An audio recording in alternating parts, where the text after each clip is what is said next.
mow the lawn, you just suck your uncle all day long.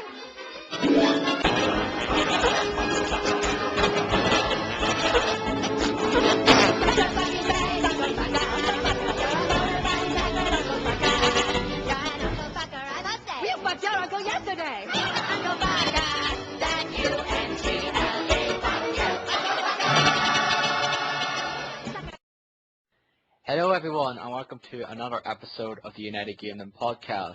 This is, I believe, is episode 19, so we're nearly at the 2-0 mark. We're pretty much over the legal age now here in the UK, and another 2 episodes before we make the legal age in the US at 21. So anyway, I'm one of your hosts, Darren, aka Dow, and with me once again is my fellow friend, Canadian, Dennis. How you doing this weekend, Dennis? I'm doing pretty good. Just got to say, legal age here in Canada is 18, so yeah, we've already passed the legal age. yeah, in Canada. yeah. I do not get why that is, though. Like, you may be 20 though, and you can't drink, but then you go to another country, and all of a sudden you can be able to drink. Yeah. Just find that strange whatsoever. So do. Yeah, it should be same age everywhere, but you know. That weird. That doesn't stop underage kids from drinking anyway. You can be fucking 18 no. and still drink your ass off, so it doesn't even matter what age there is. People. I've seen a lot of kids that are 12 and 13 drink beers over here, so you know. Yeah, it's pretty much the same here as well. And also, of course, the Minnesota Miracle Man, Derek. How you doing this today, Derek? Pretty good, and the legal age here is 18 as well. The drinking age is 21.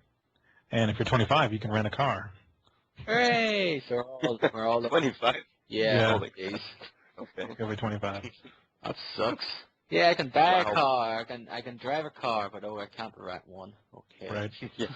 That's stupid. That's weird. Yeah, this is probably going to be a pretty short one, I guess, this week, because the fact is, I'm decided not to do news anymore, maybe because the fact is, the last week's one was fucking so damn long, though, and probably half the people got bored listening to it after 10 minutes. Yeah. And we just decided from now on, though, whenever some big news story comes up where pretty much everyone's talking about it, we'll pretty much give our 2 cents on the situation. So if you like listening to the news section, I'm afraid I'm going to be disappointed to you because it's gone for the time being. We might bring it back every now and again, but yeah, if the podcast starts lasting only 50 minutes, we'll probably bring it. We'll probably bring it back. Yeah. And I think the fact is there was nothing really this week anyway that I can think of. I don't think so. No. Need any? Just browsing right now, and there's not a whole lot. Yeah. It's been a short week, so. Yeah. Pretty. In Canada and the U.S., so. Yeah, pretty bleh week. So it is. So anyway, let's move on to what we've been playing. And Dennis, why don't you go first? I was afraid you were going to say that. Okay, let me just go into my Raptor. I got a couple of them from the top of my head here, but one game that I've been playing the shit out of, and you've probably seen my tweets and a couple of Facebook stuff, postings, is Gotham City Imposters that I've been playing a whole lot of. I've actually played the 11 hours of Gotham City Imposters so far. Started playing that, I think me and Darren started playing that last Sunday or last Monday. Yeah, after we finished Fear 3. Yeah. I actually forgot to put down here as well, both of those games. So we started playing, I said, I'm going to jump into this, I'm sure, you know. I'll just check it out, see how it is, and probably play an hour or so and get tired of it and move on. But I actually was pretty hooked on the game. I enjoy it a whole lot. I haven't been hooked on a multiplayer game like this since the first Black Ops, I think, where I used to play pretty much every night. I played pretty much every night this week of Gotham City Imposters. I'm now level 34, I think. Damn. And, yeah. Well, you rank up pretty fast. Like I'd say the first 10 levels, probably a couple of games, and you're already level 10. But the other reason why I like this game is because I'm pretty good at it. So that always helps a little bit. So, yeah, very enjoyable. And for those who don't know, the game came out in February of this year, and it is now free to play for everyone. So on Steam, I don't think it's free to play on PS3 or Xbox. I doubt it. Nah, I'll probably still charge you for it now. Yeah, which is weird, but on PC, if you get it from Steam, it's free to play. So you can play as much as you want. It's very misleading, the post on Steam. Yeah. Because it kind of says, oh, it's free to play until Friday, but and I was like, okay, well, I'll get all my playing in. And then one of my friends on Twitter actually said, no, the game is free to play forever now.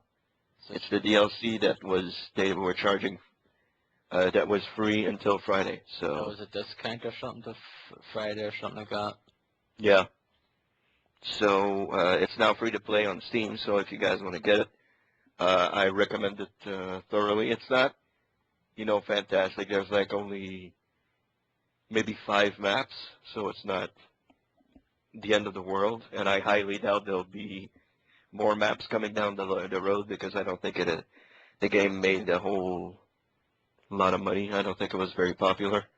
That's why it's free to play now. Yeah, So. when something goes free to play, it didn't really do well. Like Star Wars: The Old Republic came out last December, and that's pretty much going to be free to play this month, I believe, or in a couple of weeks. Yeah. It's going to be free to play. So, yeah. Yeah. So as I was saying, I played a lot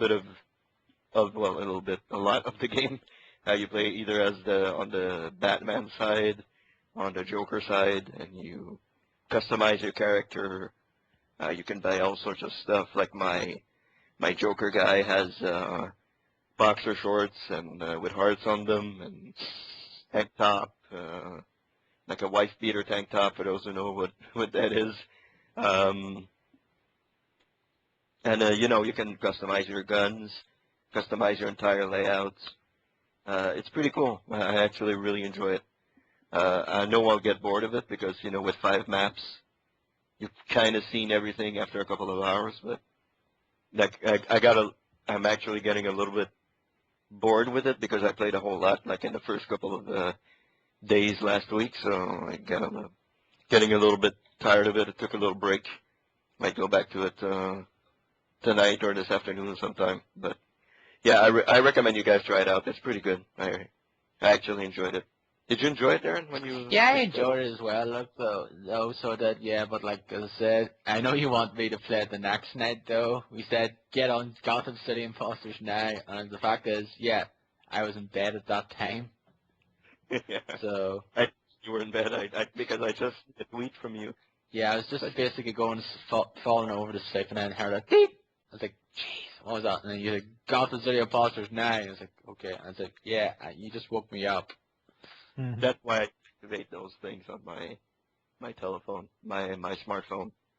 Like if somebody tweets me or something, sends me a message, it doesn't beep because I don't want to get woken up by beeps, because since you're like 5 hours ahead of us, I think 6 hours ahead of Derek. Yeah. So if you send me a tweet and it's like I don't know, like 6 a.m. over there, it's 1 a.m. over here, it'll wake me up and I'll be Jesus, So I deactivate those things. So, but anyway, Gotham City Imposter is very cool, very good. As you mentioned, Darren, we finished Fear together, Fear 3. Yeah. Weird ass final level and ending. Yeah,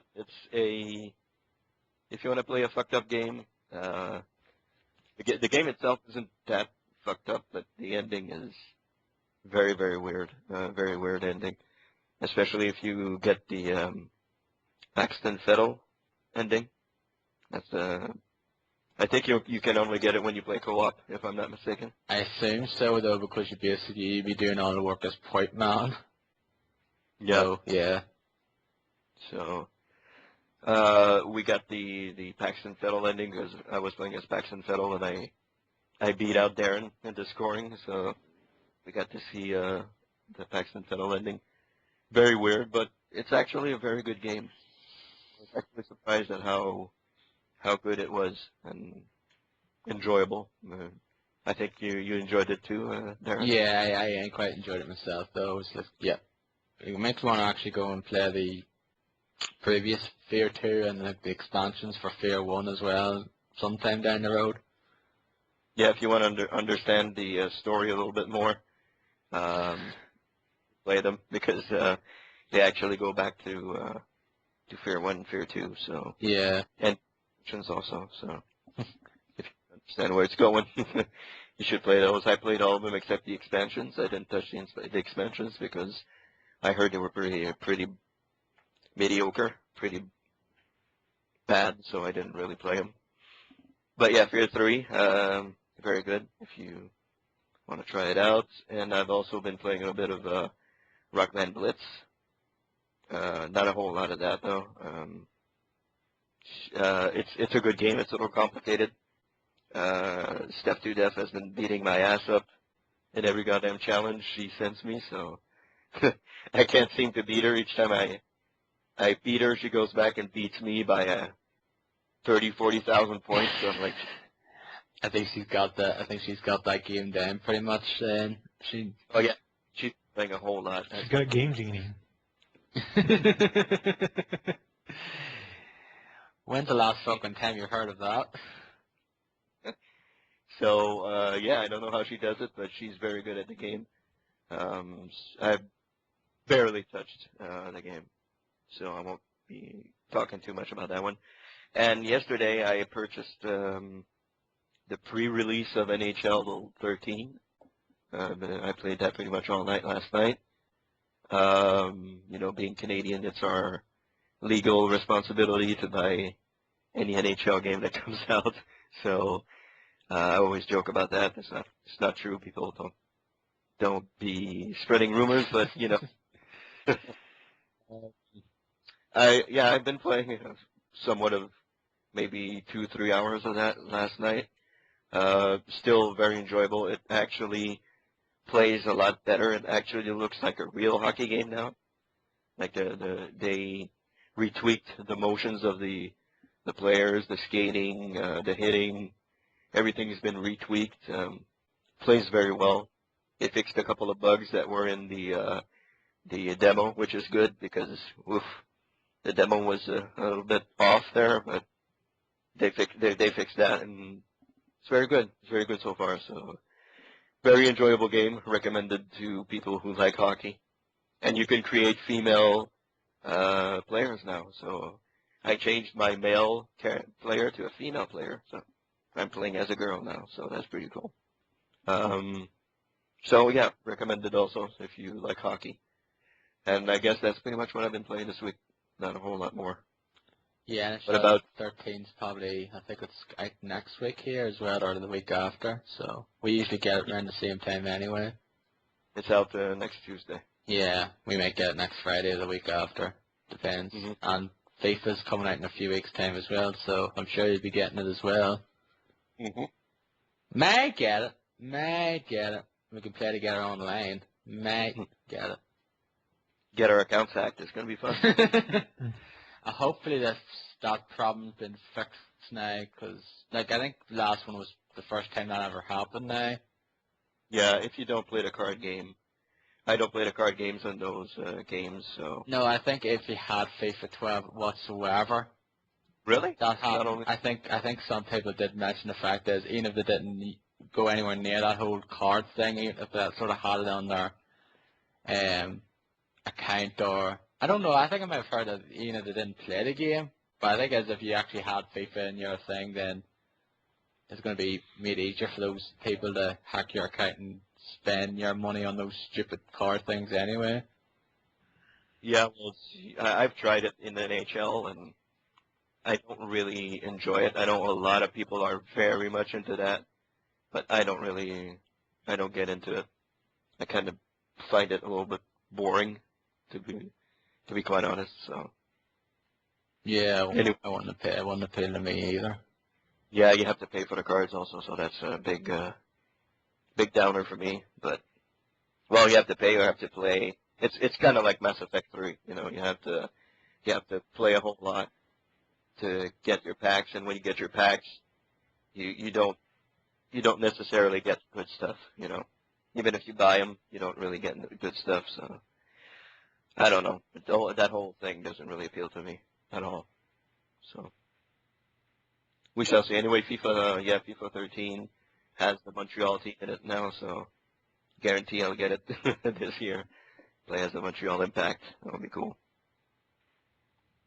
And that's it for me, so bring on. Yes, so Derek, what have you been playing this week? Well, mainly just a couple games. I finished up Darksiders II, I think it might have been Wednesday this week. And I found the ending to be extremely disappointing and the end boss to be very easy. Like very, very easy. Like easier than some of the side quest bosses or even the first big boss in the game. I think it was probably the easiest boss in the game. Probably, yeah. Yeah.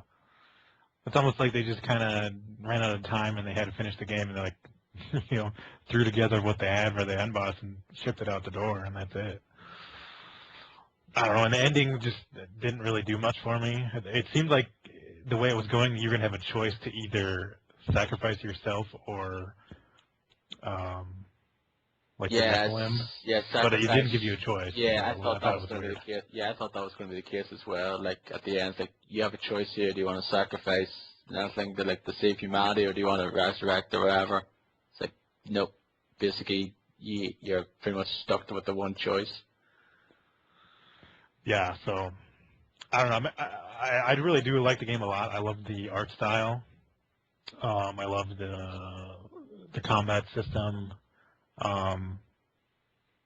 Actually, I did start a New Game Plus the other night. I think it was Thursday night. I started that.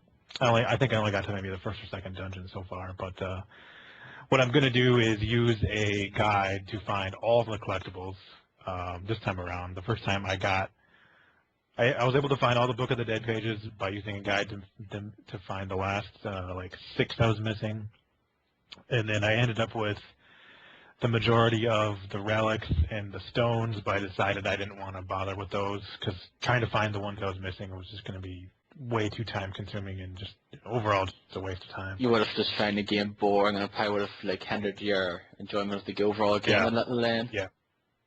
Yeah, I didn't want to do all that and then all of a sudden just go finish the game. I was kind of excited to finish the game, so I wanted to hurry up.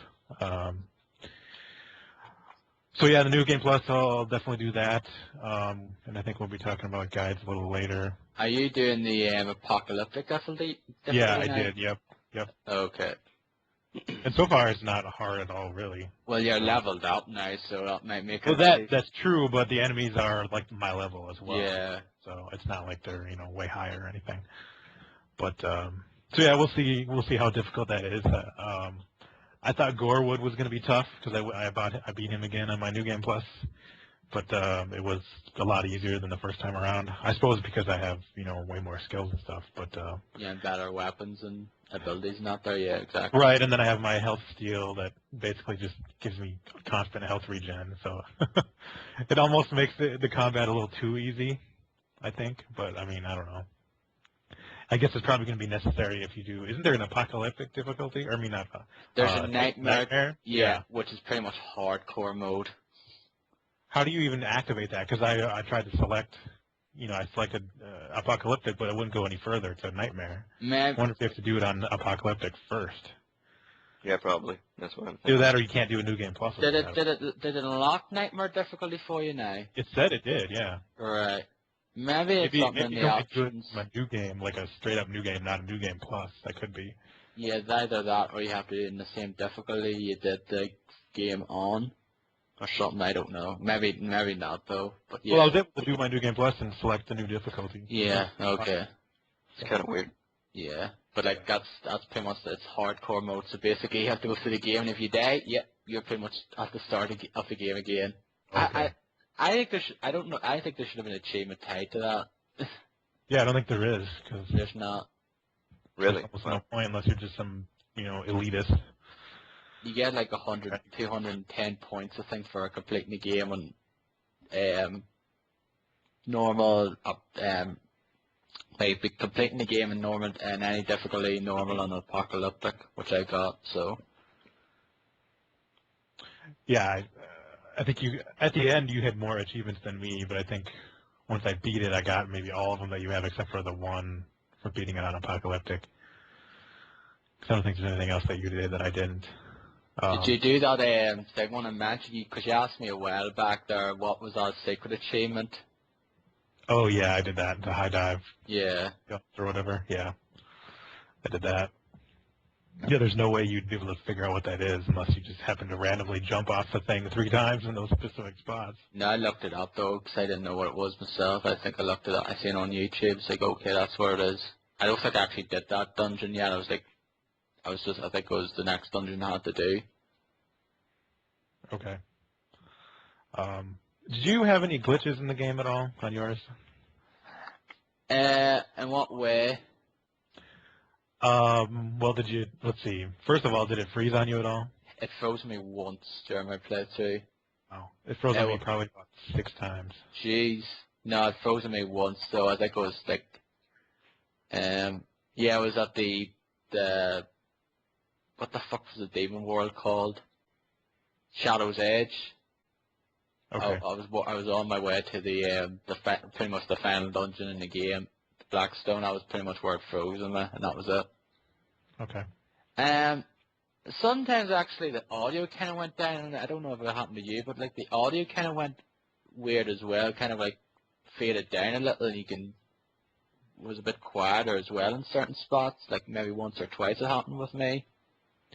I think that's the game-breaking glitch that they were talking about. Apparently, if you play the game for 4 hours or more in one sitting, then you'll notice the audio cuts out completely, and that means that you need to shut the game off and turn your system off right away, otherwise it might screw you up later on. Jeez. What happens is, in the Earth level, if you notice there, on some of those areas that you have to go through, there's like this barrier that can only be opened by one of the angels, like Uriel. Yeah. Apparently, the glitch causes that thing to always be shut, so you can't advance any further. Oh, fuck, thank God that didn't happen.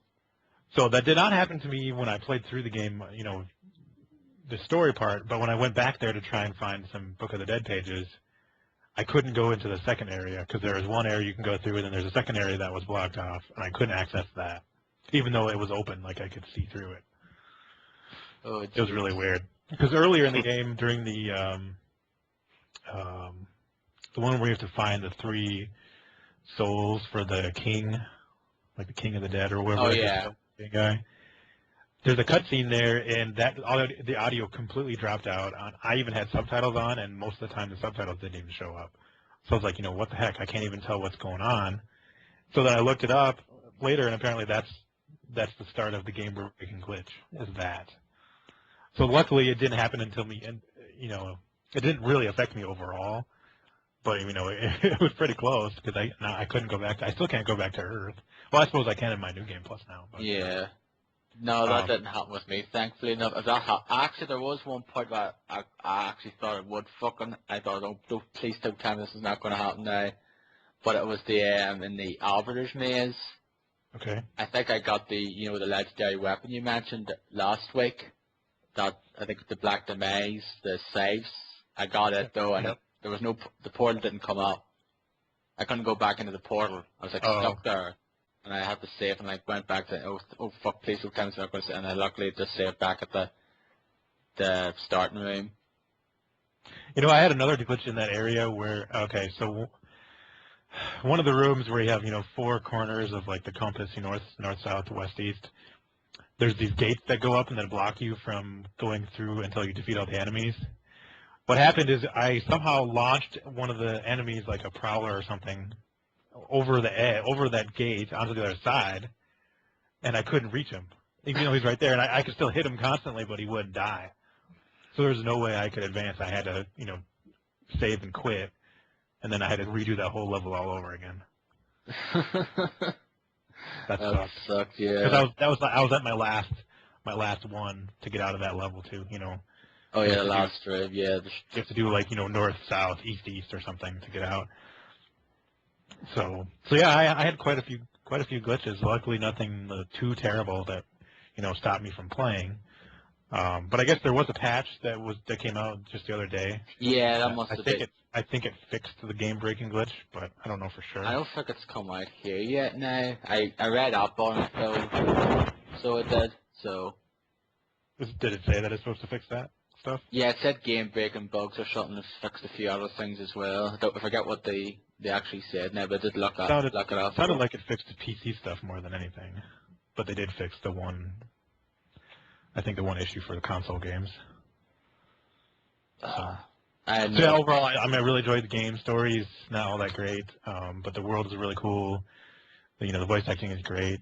Combat's great. I really love the traversal stuff, although there are a couple times that got really annoying where you have a timed sequence.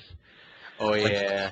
This is where you have to go up, and there's either like a bunch of fire coming at you, or there's like a bunch of spikes that are rising up. I think I was That can be really tricky when the camera can be sometimes a pain in the ass. I got real pissed a couple times there, but luckily I got through it.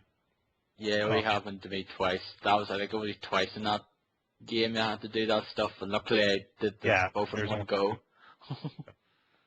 So, yeah, I'd like to get like an art book of the game. I really like the art style a lot, especially the last. I like the Shadow's Edge world a lot. I wish it was a lot longer. Yeah, that looked fucking awesome. So it did. So yeah. But, so yeah, I'm looking forward to seeing what they do with the next game. I don't know. I suppose we're going to be playing as Strife or Fury, and then the other character in the fourth game if they make one. So I don't know. It'd be cool if there was some sort of co-op mode like added on where all of you can play as one of the horsemen or something, like some survival mode or something maybe. Yeah, might do that for the next game, I guess, like some sort of horde mode, like kind of like the Crucible, but in co-op. Kind of like that, yeah. Yeah, I think it's my favorite game this year thus far. Now. Yeah, me too. I really liked it myself. Like you said, like the last boss, like I basically said on Twitter. Yeah, the reviews are right. The final boss was bloody easy. I was really disappointed though. It was like after like some of the other boss battles, which were pretty awesome and like pretty tricky. This was just seriously at it. Yeah, definitely. Yeah, and the ending was pretty lackluster as well. So. So yeah, a little thing after the credits, and it was like that didn't really add anything to the story, I don't think. Nah, it's probably like what's going to happen then in the third one. Anyway, we'll have to wait and see. I hope they do a third one, but I hope so. it depends on how. I think it was the top selling game this yeah, I think it was like 220,000 though, so it wasn't that big, but it was the best selling game in August though. Big bit not New Super Mario Brothers and Sleeping Dogs and that, which I actually found quite surprising. I thought me too. Yeah. one of those other ones was going to sell more. So yeah, and I've been playing just one other game this week, which is Sleeping Dogs. I actually just rented it last night because I got a free rental code from Redbox, which is good for one night. So I figured, well, they don't have anything else that I want, so I might as well just get Sleeping Dogs again. So I got that, and I've played it several hours last night and like an hour or so this morning so far. I mean, I'm liking it more than I was initially. The combat I still kind of get my ass kicked every once in a while. It just seems, I don't know if it's because my health is low when I go into a fight, or I just don't have enough buffs, or what it is. But lately I've found the best way is to, like for those police busts, that's the thing I have trouble with. Just take a car and like run over. That's what I do as well. I did that a couple of times too. So that'll help, like giving you an advantage, and then just get out and take out the last few guys. Of course, sometimes you have like a dozen they have to take out, and they don't all show up right away, so you just kind of wait for them to come around and run them over, or do whatever. That and I've been taking like tire irons out of the trunks of cars and bringing them with me to give me a little advantage at the beginning. Yep. And there were a few that I've done where you had to go like in the water and like go underneath this big bridge, and there's like dudes you just shoot, and there's like a whole gun shooting sequence.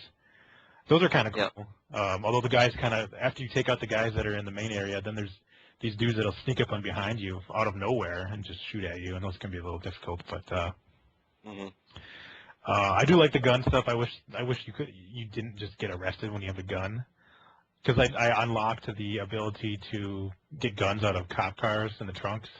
Yeah. So I found a cop car and I went and pulled out like a shotgun or something, and then all of a sudden I just got arrested right away. I was like, what the hell? So Yeah, if you carry a gun around, they'll arrest you. Yeah, If they see you. sucks. So Yeah, I mean, at least you can holster your pistol, but you can't holster a shotgun or machine gun or something. So I mean, I like the game. I like the open world. I like the races. Actually, I like the races quite a bit. They're not too difficult. Yeah, I did a few of them myself. I think they're actually quite easier than the ones I did were easier than the GTA ones anyway. Oh yeah, well for sure, yeah. Yeah. The cars are kind of neat. They're just a little expensive. And I can find all the jade statues and the health shrines on my mini map now. Although there's one jade statue I can't get in. It's in some building, and I can't figure out how to get in there. So I'm guessing it's a story related one. Okay, it's in the central town or whatever. Yeah. Whatever it's called. So the story is just, I don't know. There isn't really a whole lot going on right now. Like I met Uncle Bo or Uncle Joe or Poe or something. Uncle Poe, yeah. Yeah, I just met him. Big Poe? Yeah. Big Poe. So, is that Not like very halfway big, but- through, or how far is that in the story? Did you get to the wedding so far? I think that's the next mission. Okay, well, the wedding is pretty much halfway. All right. Huh? Okay. Yeah, I've been trying to do all the side stuff first before I do like the main story stuff. But if for some reason there's two police busts that are in like the main area where you start that aren't there. I can't find them. I don't know why. Okay. You mean the drug bust? Or yeah, drug busts. Sorry. Okay. And you can't get to them, or? Well, they're not even on the map, but there's still 2 cameras that I can get at my. Okay, well, yeah, you can't unlock all the cameras. Even if you find all the cameras in the game, they don't all unlock. On your TV thing there. Oh, really? They don't all unlock, yeah. That's weird. I don't know if it's going to be DLC or whatever, but yeah, they don't all unlock. So it's not like a story mission thing? No. Oh, and it's not those random cameras that don't seem to do anything for you, but you can still hack? Well, yeah, you can hack the random cameras, but it really doesn't give you anything at all. Yeah, Yeah. what's the point of them then? I remember I did that little thing with the tack girl, so I did. But like, what's the fucking point of them then if they don't do anything? Yeah, that one was story-based, but I mean, it showed you how to hack the cameras, even though I figured it out way before I got to that. Yeah, you already did them in the drug bust, so what's the point? Yeah, but there are some random cameras that if you hack, it doesn't even give you any face meter or anything at all. It just, oh, you hacked the camera. Okay, good. Oh, you're like, okay. Why? So, yep. That's not all of them appear on your big TV thing. So I'm guessing there's going to be DLC that you're going to have to go through and probably have a couple of other drug busts in them. Just have to wait I guess, yeah. So yeah, I'm playing that. Enjoying it, and that's pretty much it. I'll probably buy the Dinobot pack, multiplayer pack for Transformers Fall Cybertron, which comes out on Tuesday. So then I'll probably be playing that and maybe more Darksiders until Borderlands comes out on the 18th. Yep. I will be talking shit about that, of course, in 2 weeks' time. Yep. Are you guys buying it right away or not? Yeah, I have pre-order. Day one. Okay. It's the only game. It's the only new release I'm getting this month, pretty much. It's the only one I'm looking forward to getting. Are you gonna want to play co-op? Yeah. Yep. Okay. And you're getting it on 360, not PC, right? Yeah. 360. Yeah. Okay. All right. Cool. Cool. Yeah. Looking forward to that. Definitely. That's why I'm getting it. I don't want to play by myself, so that's why I'm getting it on the 360. Oh, okay. Yeah, Did you play Borderlands 1 by yourself, or were you only playing co-op? No, I did pretty much the entire story by myself. Well, not the entire story, but a good part of it. Yeah, me too. And Yeah. Quite a bit. if somebody is like ahead of you and they join, and they're like a much higher level than you are, then it'll be a little tougher. You can just stay back and let them do the work. But Well, I they were don't. saying, I don't know, in that quick look, they were saying that if you're playing with somebody else that's farther ahead in the story, you'll gain that progress for yourself. You don't lose it like you did in Borderlands 1. So when you go back Okay. to your single-player game, and then you finally reach that point, it'll say, do you want to skip this part, or do you want to play it again and get, more XP and more loot and stuff? So that's cool, because that was a big problem with the first game, I think. Mm-hmm. Like when I was playing with George and Richard a lot, we always had problems where, like, okay, who's going to host, how far are you? I mean, because, we're going to lose our progress, except for you're going to keep your loot and, experience and stuff. But, Yeah. So, yeah, that's a good thing that they're going to be fixing that. So. Yeah, that's a good thing. I agree. But, all right, yeah, that's all for me. Darren? Okay. A few games as well. Like we already talked about. I talked about Darksiders 2. Pretty much, as I said, it's my favorite game of the year. I really, really enjoyed it. I think about 30 odd hours I put into it overall. I pretty much did everything there was. I did all the side quests, bar the stick and stone ones and the relic ones, because like Derek, I just couldn't be arsed going through the entire game again to miss the ones that I missed out on. And like I had most of the Book of the Dead ones anyway, so I just had to look up a guide and find the last few. So I did, which I did, and then got those achievements as well. Did you get all the Soul Arbiter scrolls? No, I just cheated. Okay. I got about. I think I was missing just one or two. Yeah, I got about 15, I think, of them, so I did. And it's Tuesday. Some of those are tricky because they're not even like an item; they're just like something writing on the wall. Yeah, I actually didn't know that there until I looked at it. I was like, okay, I just randomly got a soul thing here. What? How did that happen? And I found out, oh, it's because it was like a scroll, like I was writing on the wall or something. Right. I had no idea why that was. Why I was randomly picking them up. But like I got about 15 of them overall. And yeah, that was pretty tricky actually. There was a few ones towards the end though, which were pretty tricky. When like the last one was easy as hell because it was like just the big bosses, and they were like so easy to do because you can easily avoid them. And a Soul Arbiter, which I'd had to fight twice because basically that part. He was a little tough. Yeah, I actually found him pretty easy though, till the fact is when he had to do the shield and then you had to fight that fucking general guy when he was still attacking. That annoyed me the hell. I got killed there and then I actually did it again second time round and then beat him, which was lucky. I thought I was going to have to do that for a while, but luckily I didn't. I think Samuel was probably the boss that gave me the most problem in that game. The first part was easy as hell, but it was like the second part though, I had pretty much got Redemption and Teleport Slash were my best friends in that there boss fight. It's pretty much like I got fucking near him though, he just hit me with that stupid electric attack and pretty much hit me with good damage then. So, but that, yeah, absolutely loved that game.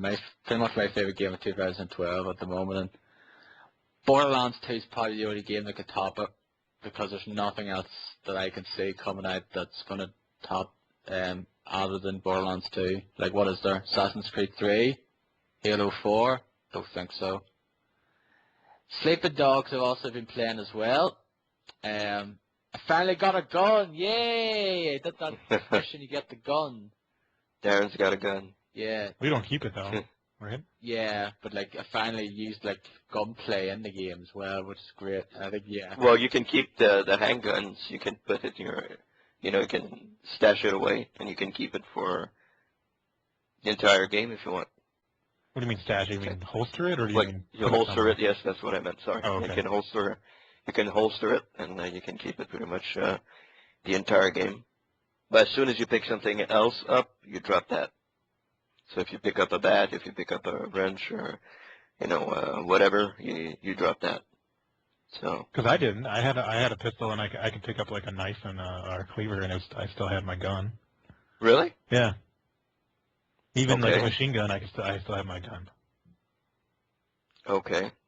Weird, because If you die, you lose it. Or if you yeah, get if you die, arrested, you lose it. That's for sure. Yeah, because the police takes it away from you when they bring you to the hospital. So. This guy's got a gun. Buy gun. Yeah. Still, I'm not really. I haven't really. I said to myself, I'm gonna start playing it though and focus on it mainly when I'm done with Darksiders II, which pretty much went out the window because I went back to another game that is one of Dennis's favorite games of this year, and that is Binding of Domain. Yeah. I just seen it on my shelf. I was like, you know what? I think I'm gonna go back into this because I was pretty much about halfway through the game anyway. I think when I went back to it, and yeah, that game's very fun. It's very good. Yeah. Yeah, it's a very good game. It's pretty much Gears of War and that meets Vanquish in a way. So you still have to get Vanquish, Dennis. I still do. Yeah. Yeah. I still have Probably to get cheap as hell now anyway. You can still probably get it. Definitely recommend it. It's not even a long game either. You can finish in like 4 or 5 hours. So it's definitely worth playing. Yeah, Binding of Domain, very enjoyable game. I'm at the end of chapter 4 pretty much. So getting towards the end, I'll probably have it finished next week. Yeah, I'm pretty sure you will. I kind of wish that game had a co-op for the campaign. Yeah, that's the thing that was lacking in that game. That would have been really cool. I think there is co-op. There's a co-op mode now, multiplayer, but I haven't ever touched them. But for the campaign, I think it would have been cool to have it. But I think they want to keep that single player to have that, the whole trust system as well. Yeah. So that's probably the reason why they kept it to single player. Yeah. So they did. I don't think it sold well, so I highly doubt we'll see a sequel. Yeah, it's one of those niche, those cult classic games, one of those niche games that there's not a lot of people play it, but the people that did play it have quite good words to say about it. Yeah, really enjoyed that game. Very good. I actually picked up last night Professor Layton and the Spectre's Call, which is like the 4th in the Professor Layton series. Actually, it's Professor Layton and the Last Spectre here, I believe it's called. Don't know, I don't really get the reason. I forget actually what, I forget. It's one of them ones, I forget what it is.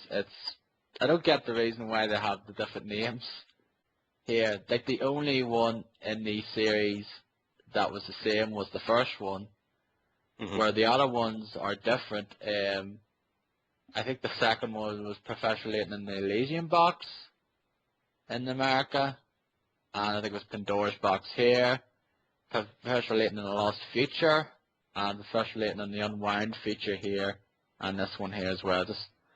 I actually don't get the name changes whatsoever. Like, why can't it just be named the same? I don't think, have any of you ever played a Professor Layton game? Nope. Nope. Okay. Never. Actually, no, I did rent one once from GameFly, and I couldn't get past the first puzzle, and I was like, fuck this. See, the first puzzle is so fucking easy in these games. Or maybe it was like the third or something, but still, it was pretty early. It was pretty early. Yeah. I love the Professor Layton games, so they're pretty much my favorite original series on the DS. Just love the animation in them, love the just like the stories are pretty cool, like the mysteries you go or do, and like I just love the puzzles though. The various puzzles. It's just the weird thing about it, like going around like basically talking to these people, it's like, could you help me with this or do this here? And he's like, yeah, sure, but you have to solve this puzzle first for me. And then you do like a puzzle and like some of them are pretty easy though. And then there's other. What happens if you say no? You don't have a. Like, fuck you, I don't want to do that. Herschel Layton's a gentleman, so of course he's going to do it. He's not going to say, fuck you, I'm not going to solve your puzzle. I'll just find my own way around this here.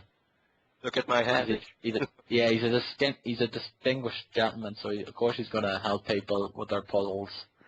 But I absolutely love that series. So I finished the first 3, so I did, and decided to get this one because it was cheap, and the new one for the 3DS is coming out soon.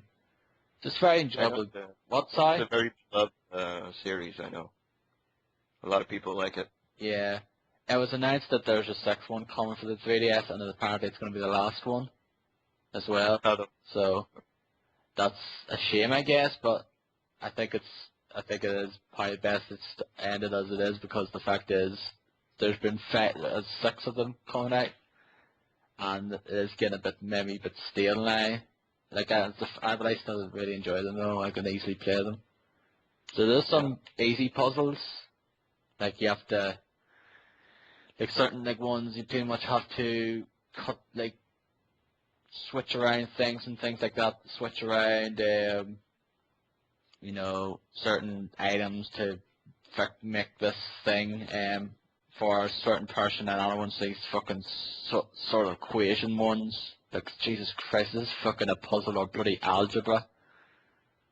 I hate them ones. Like these. Algebra's a puzzle. So. Yeah, it's like those ones you pretty much like you have this triangle, and it's like basically if the A is B is like long, and I'm like, oh fuck's sake, I'm back in bloody school again with this crap. I hate them puzzles. Just some of those puzzles are like, it's like those like IQ, like if Tommy is 10 years old and Billy is 5, like some of those puzzles as well. Like see a picture and then it basically has a description. If this train is traveling 5 miles per hour going yeah, east, there's like certain like those puzzles, yeah, exactly. Yeah. And there's like like there's hints as well, like there's like around these like different areas you get hint coins. You pretty much I just pretty much just tap the bloody area around, and you pretty much you get a couple of hint coins in each location. And pretty much then you use them to, if you're stuck, there's 3 hints. And then basically the more you, like the further you go in, like the better the solution is, like the better the hints are. Like sometimes I actually do get the 3 hints in previous games and still don't have a fucking clue what to do. I might just do random things. Okay, do this, okay, fail. Okay, do this, fail. Okay, do this, success or whatever, and like, okay, I got it. Pretty much. Yeah, just pretty much do random flipping numbers or whatever sometimes as well. But yeah, really enjoy the professional rating games. Definitely, basically playing this one at work. I got it last night before start work, so playing more of it tonight. Because I'm kind of a bit bored with 358 over 2 days. That game, I don't know. The Kingdom Hearts thing? Yeah. I don't like the mission structure in that game.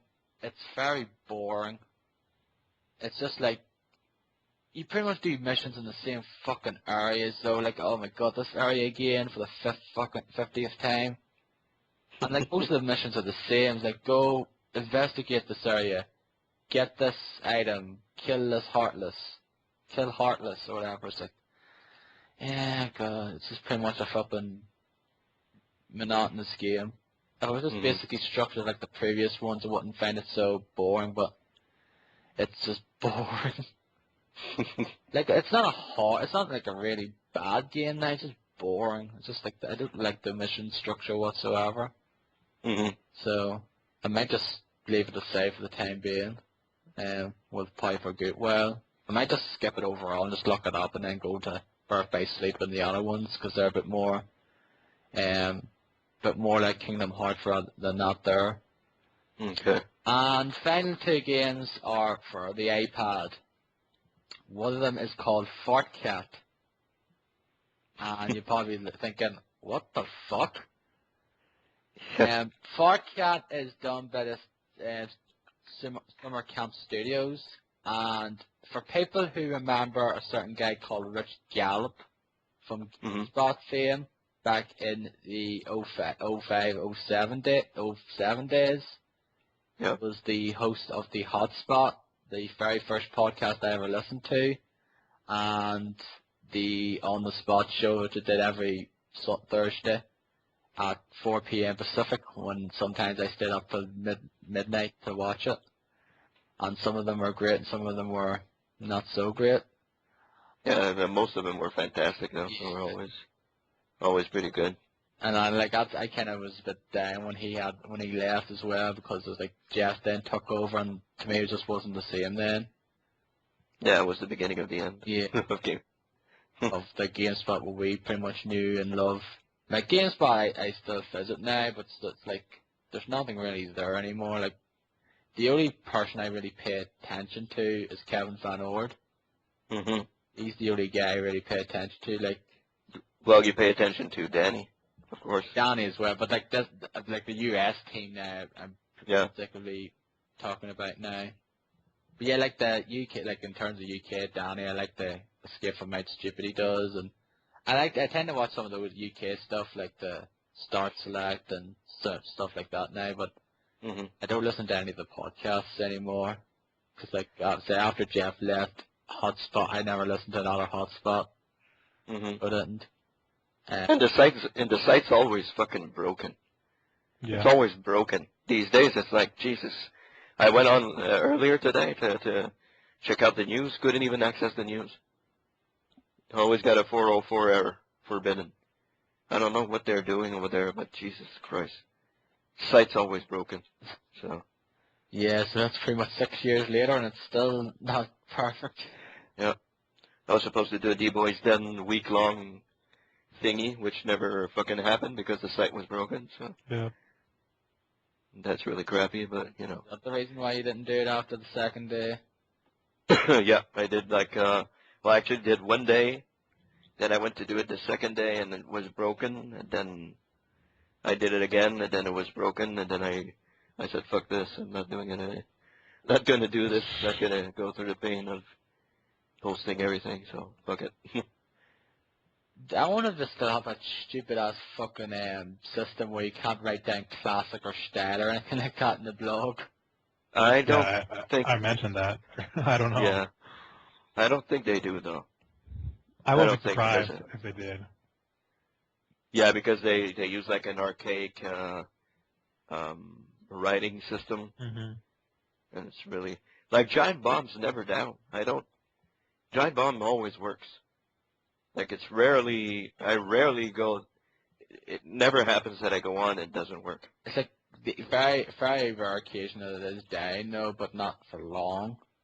Yeah, and you go there, everything works fine. You watch a video, everything works perfectly fine. You know, you browse the news and everything works great. You go on GameSpot, everything's fucked up. Maybe I the don't know fact what is that the Giant Bomb's not as big a site as GameSpot now in terms of like, you know, what there is. Like GameSpot's been around for much longer. Yeah, I know, but I know But that. I guess like that's probably one of the good things about Giant Bomb. Like even if it's done by a small team and it's been consistent with stuff, like it never really goes down. It's never really broken or anything like that now. Like Hmm. TNT was put up now, but then he took it down, said this was some sort of audio sync problem. Hmm. So that pretty much goes to show like how dedicated the team are, though, because like like most other sites will probably just put that up and it's like, okay, it's up, fuck it. Even if the fucking audio's out of sync or um, look who's talking, and the video and things like that, there it's like really bad. But yeah, I don't know. I talked to you guys about that. I still see ads on my profile, even Yeah, though I'm a total subscriber member. Like I still see them right now, when I'm on my site, my page, and I sent them an email telling them, hey, I see ads. I'm not supposed to. And they answered me. They said, yeah, we're gonna get that fixed. And it's not fixed. It's been like 3 weeks now. Still see ads on my page, so I don't know. I don't know what they're doing. I honestly don't know. It's really weird. we can You go. gonna renew? No. But I already renewed, so that's the You already problem. renewed? Yeah, it was the 18th of August, so that was my 10-year anniversary over there. So Oh, okay. Oh yeah, renewed. Yeah, you renewed for your 10th year right now. Renewed. Now here's some ads. This is your present. Ads. at least I don't get ads in the videos, because then I would be fucking pissed. You know, there's enough that I go on YouTube and get those stupid fucking ads at the beginning of every video that I watch. So Yeah, like I hate that. I'm not really fussing them myself. Like I don't really mind the ones like you just have to wait a few seconds and then you get skipped, but it's like the ones you can't skip whatsoever. That a 15, 20-second one? Yeah, like 30-second ones or whatever, and you have to wait till the thing's down. Especially, and like I think I mentioned this before, especially when they're fucking for stupid stuff. Like, why the fuck is there not in the start of a thing when it's like just a fucking guy with a webcam talking for 2 minutes? He can get like 5 cents from you watching his video. Yeah. That's why there's an ad. Yeah. If fucking 5 cents, if even not. Jeez. And what is the point? Especially like, yeah, I put an ad in front of my thing and all I get is like 60 views on average. Like, seriously. Like, I don't get a lot of views on my video. I get like 40, 50, 60 or so. Like, but I wouldn't fucking put ads. I'm not that fucking shallow. Yeah. But there's people out there who fucking probably have less views than I get, and they fucking put ads in their videos, and I don't get whatsoever. Yeah. Honestly, as I said last week, honestly, I'd be ready to pay a small fee not to see any fucking ads anymore on YouTube. And like I said last week, they might do that. Yeah, exactly. But I'd be ready to pay the fee because I hate ads at the beginning of my videos and on my page, and I hate it. So people hate YouTube nowadays. Like some of the gaming community, I know some of the people I know that are in the gaming community really do hate the structure of YouTube nowadays. They don't like it whatsoever. They hate the layout. They hate the fucking the way your channel looks now and things like that. And in certain ways, I'm inclined to agree with them. I do not like your channel layout now. I fucking think it sucks. Absolutely sucks. Like, I actually honestly preferred the way it was. I don't like it whatsoever now. And like the subscription system sometimes is broken as well, because sometimes you go to your subscriptions and you don't even realize there might be a new video out for someone, and then you like a couple of weeks later you say, oh wait a minute, they did a video? How come it didn't show up in my subscription box? Yeah, I have that too. That's right. It's like, I have that too. That's stupid. And another thing, I don't know if you guys watch a lot of music videos on there, but when you get redirected to Vivo, the Vivo videos on there, like they like edit the video and they bleep out everything out of there, like the curse words, and that's not freedom of speech. You're on YouTube, you can go anywhere else and watch a video and they'll have all the curses in them and all that. So I don't know. Yeah, but that's probably because it's like advertising thing. No, it's like same with fucking TV. Like you're watching a music video on TV, they always bleep out the curse words and things like that. It's like, jeez, even like late at night though, it's still like, why? Yeah, I don't know why they do that.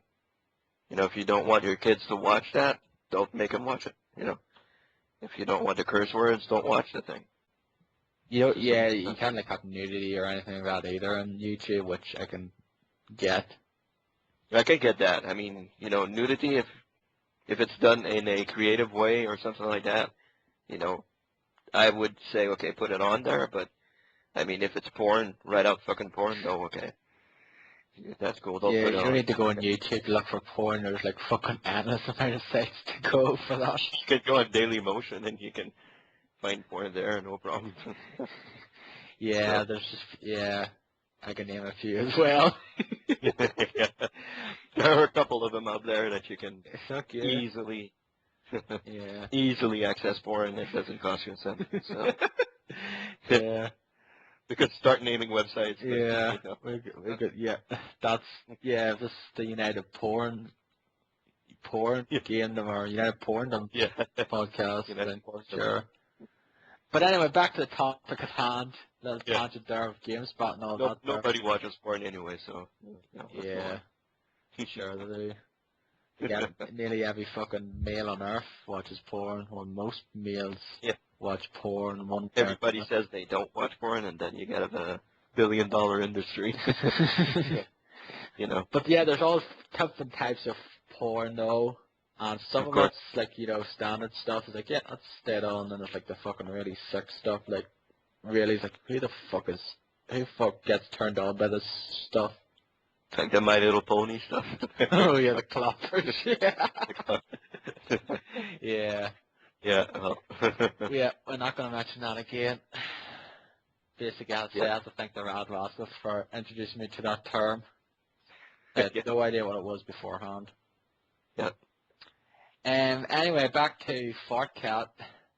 It's one of those little wee time-wasting games on the iPads done by the Summer Camp Studios. Rich Gallup's part of it now, and I decided just to get it. It was only 69p though. It's like 99 cents for you guys, and I like it. It's just a fun little wee time-wasting game. Basically, it's a cat. It's like this little thing. It's like these foods, like basically speech thing with the food at the bottom, and like it basically says. Basically a speech bubble that says what it wants, and you pretty much give it the what it wants now, and if it doesn't show up below, you pretty much just tap its 20 to refresh, and that there, and sometimes these golden mice as well, just eat them to get, more points, and basically once you have to eat a certain number of food, and once you do, just basically tap its button, and does this fucking foghorn kind of fart, goes like out there. It's a fun little wee game. Like I just emailed, tweeted Rich about it saying, yeah, good job in the game, and he says, thank you, Darren. Yeah, I saw he answered you. Yeah, I put that in my favourite. I said, did you notice the Irish colour palette? Did you know the Irish was like, okay? And I just looked back, I was like, oh yeah, green, white and orange. Green, what's green, cat's white, and like the ground's like orange. I was like, oh geez, yeah, Irish flag.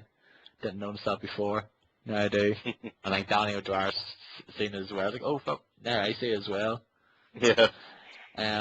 It's a fun little game. No, it's fun. And Super Hexagon, which I've seen a few people talk about on Twitter as well. And this game is a fucking really weird game.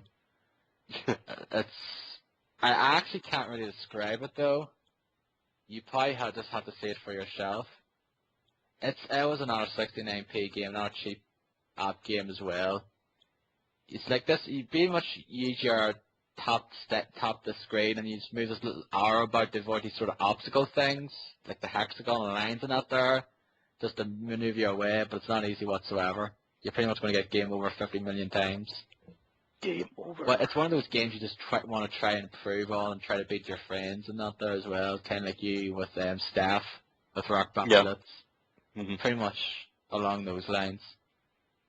It's a cool little game anyway. So if you have an iPad or iPhone, iOS device, then go ahead.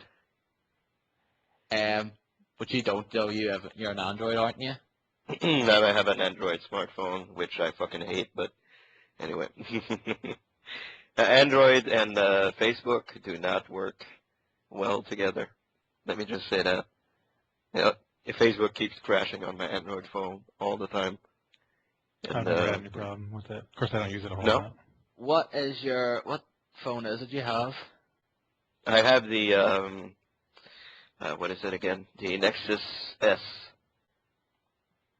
Right. Yeah, Nexus is like the company, pretty much the phones that Google use for their... the phone? Say what? How old is the phone?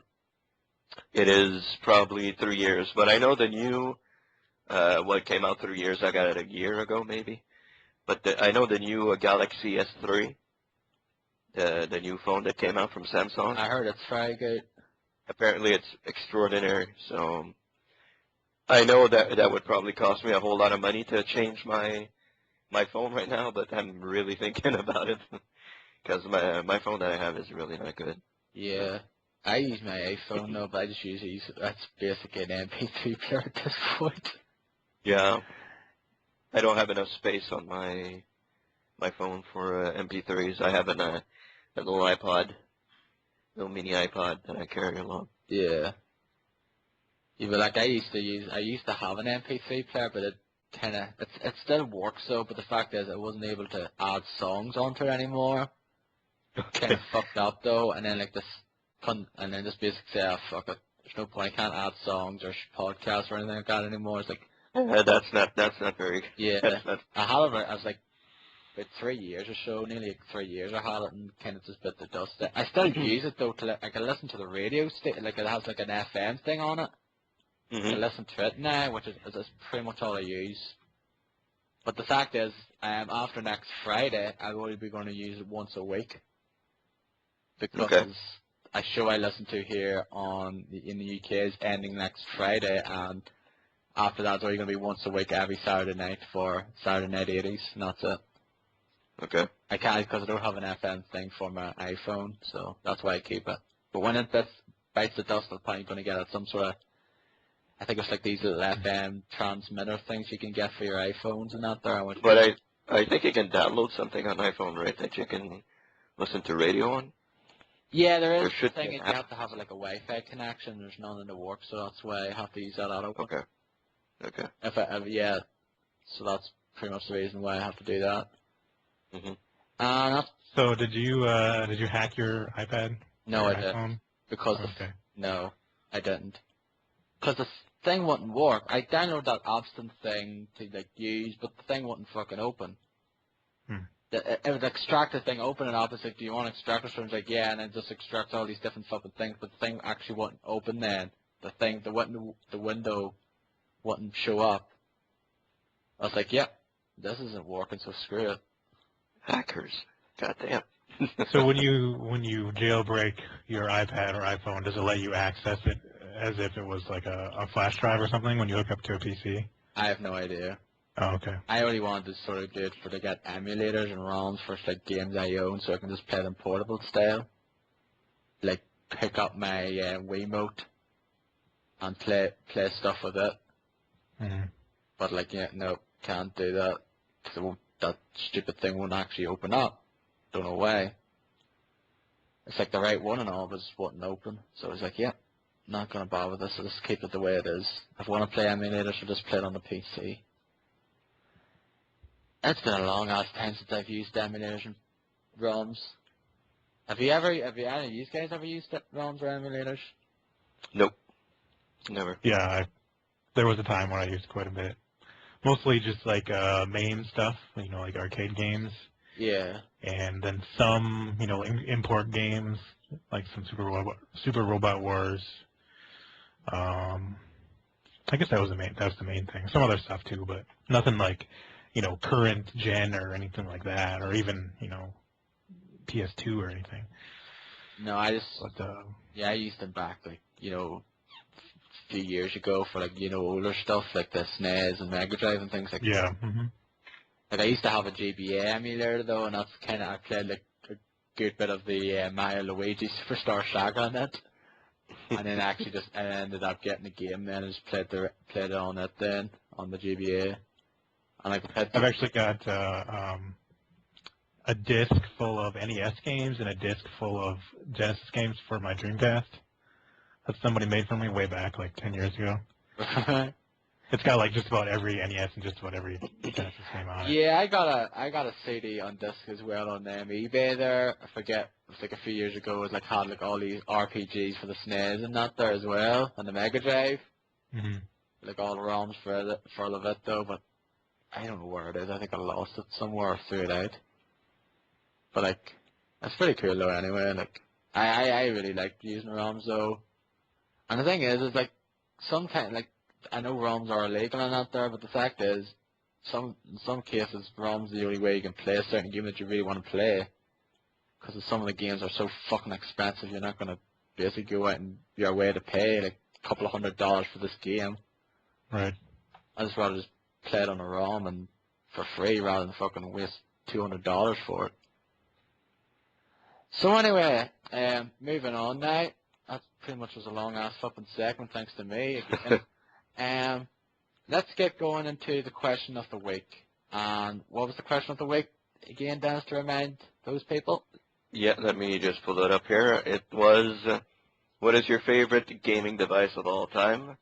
Can be a console or PC, as you wish. That was the question of the week. Right, so go ahead with the Facebook answers, and I'll get the Twitter ones here. Shall we start with the people and we give our own after, or? Sure. Sure, go ahead. Okay, let's start with the people. Okay, one of my ex-coworkers, I'll say his name. Ex-friend, I was like, what? Ex-friend. Bastard, no, kidding. Louis Philippe, who wrote, I have to say, the NES. So that's a pretty good. I never played. Well, I play some NES, of course.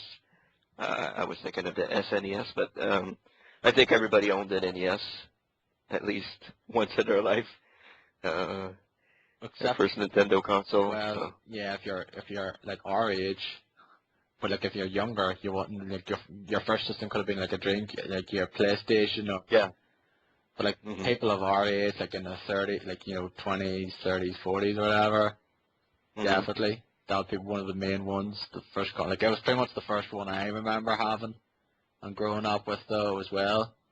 And just like playing the original Super Mario Brothers and Castlevania and Mega Man and some of those games and like that Teenage Mutant Ninja Turtles game, which I actually remember liking, but I fucking couldn't do the stupid water part where you have to disarm the bombs. Oh yeah. Yeah, that's tough. But everybody, I think, everybody that's our age or older, as I am. Well, the NES wasn't my first console, but I think it was probably one of my dearest. So yeah, I have to agree that NES ranks up there amongst the best ones. Another answer comes from Sebastian. He said SNES. So a lot of Nintendo love there. Never owned an SNES, played a couple of games on it, but never owned one on my side of things. SNES is awesome. Yeah, SNES, I guess, if you want to call it that way. Yeah, I some people do call it that. I know I call it the SNES. Always have, always will. I don't condone people for not saying it now or just saying SNES. But like people say NES, so they do, and the NES, so I kind of do the same for the SNES. I've never said NES or SNES ever. Yeah, some people do. I say NES or Super Nintendo. I don't say SNES or SNES. I just say it out. Super Nintendo. Okay. Of course, I didn't get a Super Nintendo until it was over. Like it was, clear on the clearance shelves at the stores. Yeah. Yeah, same thing for me with the original Xbox. I got my original Xbox like pretty much at the end of the cycle. So yeah, it was crystal clear. I got my SNES on Christmas '93, and I still have that one to this very day. 19 years and counting coming this Christmas. Damn, that's pretty cool. I have my SNES. My Super Nintendo is the redesigned one. Like it's smaller and it's lightweight. The thing weighs like not even a pound. It's insane. Actually, I like that redesign more than I do the original one. Oh really? Yeah, I think the original one of yours, that Super Nintendo you've got looks like I don't know. I don't like it. Huh. Do you have a top loader NES? Oh, the SNES. No, I mean the SNES. No, there's a top loader version of the Nintendo, the original Nintendo. Oh yeah, no, where I have it loads up from the top, and then you don't have to stop, blow on the cartridge all the time. I have a NES and Nintendo. Yeah. Okay. But like, I don't like the first version of the SNES that you guys have. That spaceship looking thing. Yeah, I still have my Intellivision somewhere. Still have my NES somewhere. And still my Xbox I gave to my my nephew who broke it. So what you do there? Yeah, I had the crystal clear Xbox. I don't know if you guys remember that one. Oh yeah, I do remember that one. Yeah. You could see through the. It's a greenish color, wasn't it? Though anyway, was it like? No, it was crystal. Oh yeah, it was like crystal. Yeah, that's right. Yeah, that's the one that I got. The controllers were the same. That's cool. It was fucking awesome. It was really nice. And I barely played on it. Like I got it for Knights of the Old Republic 2. And that's the only game pretty much that I played on. A little bit of Halo 2, but not a whole lot. That's pretty much the games that I played on that. The only games that I played on the original Xbox. I don't think you were missing much with Halo 2 with the multiplayer back then. Oh geez, that's probably that's probably the downfall of like some of the people's opinion on the game online. Yeah, well, I played local multiplayer. Like we'd get together a couple of friends and play LAN-based games. That was pretty cool. That was enjoyable. Like you didn't play with assholes, you played with people you know. So that's usually fun. I didn't play Halo 2 online until I got my 360. Okay. I got it though, but like we didn't have broadband until early '06. So when I got my 360, I signed up for Xbox Live and was able to play it then. Mhm. And yep. As you said, Halo 2 was the beginning of the downfall of online gaming.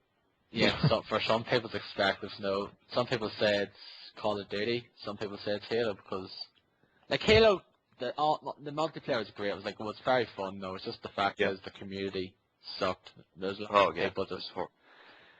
And still to this day, there's still those people on Xbox Live lurking around, and you just can't fucking like I don't hardly play multiplayer now. I only really play co-op. Mostly play co-op stuff, but I do want to play multiplayer stuff. I just usually just tend to play it with you guys, and on a party, and meet the. I play Gotham City Imposters like all week, and with random people that I don't know, and there's chat, of course, in the game, and I found it spectacular that I only got one person that was a total asshole, and the rest of the time people were really, really nice, really, calm, no disrespect, no fuck you, fuck your mom or stuff like that, nothing like that. People were really cool, really nice. Or the N-word. Yeah, exactly. But only one person that I got one night that kept, bitching and everything, so I just left. I left that the lobby and joined another one. Was it the voice or just the chat now? It was the voice. Okay. Like he kept putting on the voice and it's like, I got you, you fuckers, like a. Did he say 12? No, he sounded older than that. Okay. So I killed him a couple of times, and he's like, "Oh fuck you! I'll get you back, you fucker!" Jesus Christ, calm down. So anyway, I just left after that game, but I was very surprised that I only got one of those fuckers the entire time. PC is a bit more forgiving now in terms of that now, in my experience. It's more to do with the Xbox, and like Xbox is kind of the crux for a lot of bad people here. Call of Duty, folks. Just have to play a couple of games of Call of Duty. Yeah, Gears of War as well. I remember Gears of War as well. Like people in it, and like Halo, and like I remember Project Gotham Racing 3 as well. There was like one guy in it. I remember having one match, and it was you just fucking saying all sorts of things as well. I remember getting on everyone's nerves, and like of course the intro as well. Blink My Ride. Yeah. Oh yeah. We got 15-year-olds that think they pretend to be all gangsta in there as well. Yeah. So. And if you want to see how the community is in the Battlefield and Call of Duty, just check out on YouTube Jay Uzumi. Like he uses voices of different characters and plays games. You'll see how the community is. So that's pretty much a little tangent there. Sorry, people. Another tangent going into the multiplayer stuff. Yeah, but continue on with the responses, Dennis.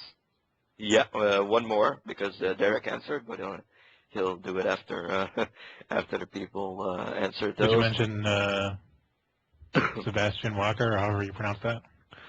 Yeah, that's the one we were talking about. Yes. Okay. Yeah. And George wrote an essay. George pretty much answers every question we put up, so that's pretty cool. He says Dreamcast. Memory cards that were mini Game Boys that displayed stuff while you played. VMUs?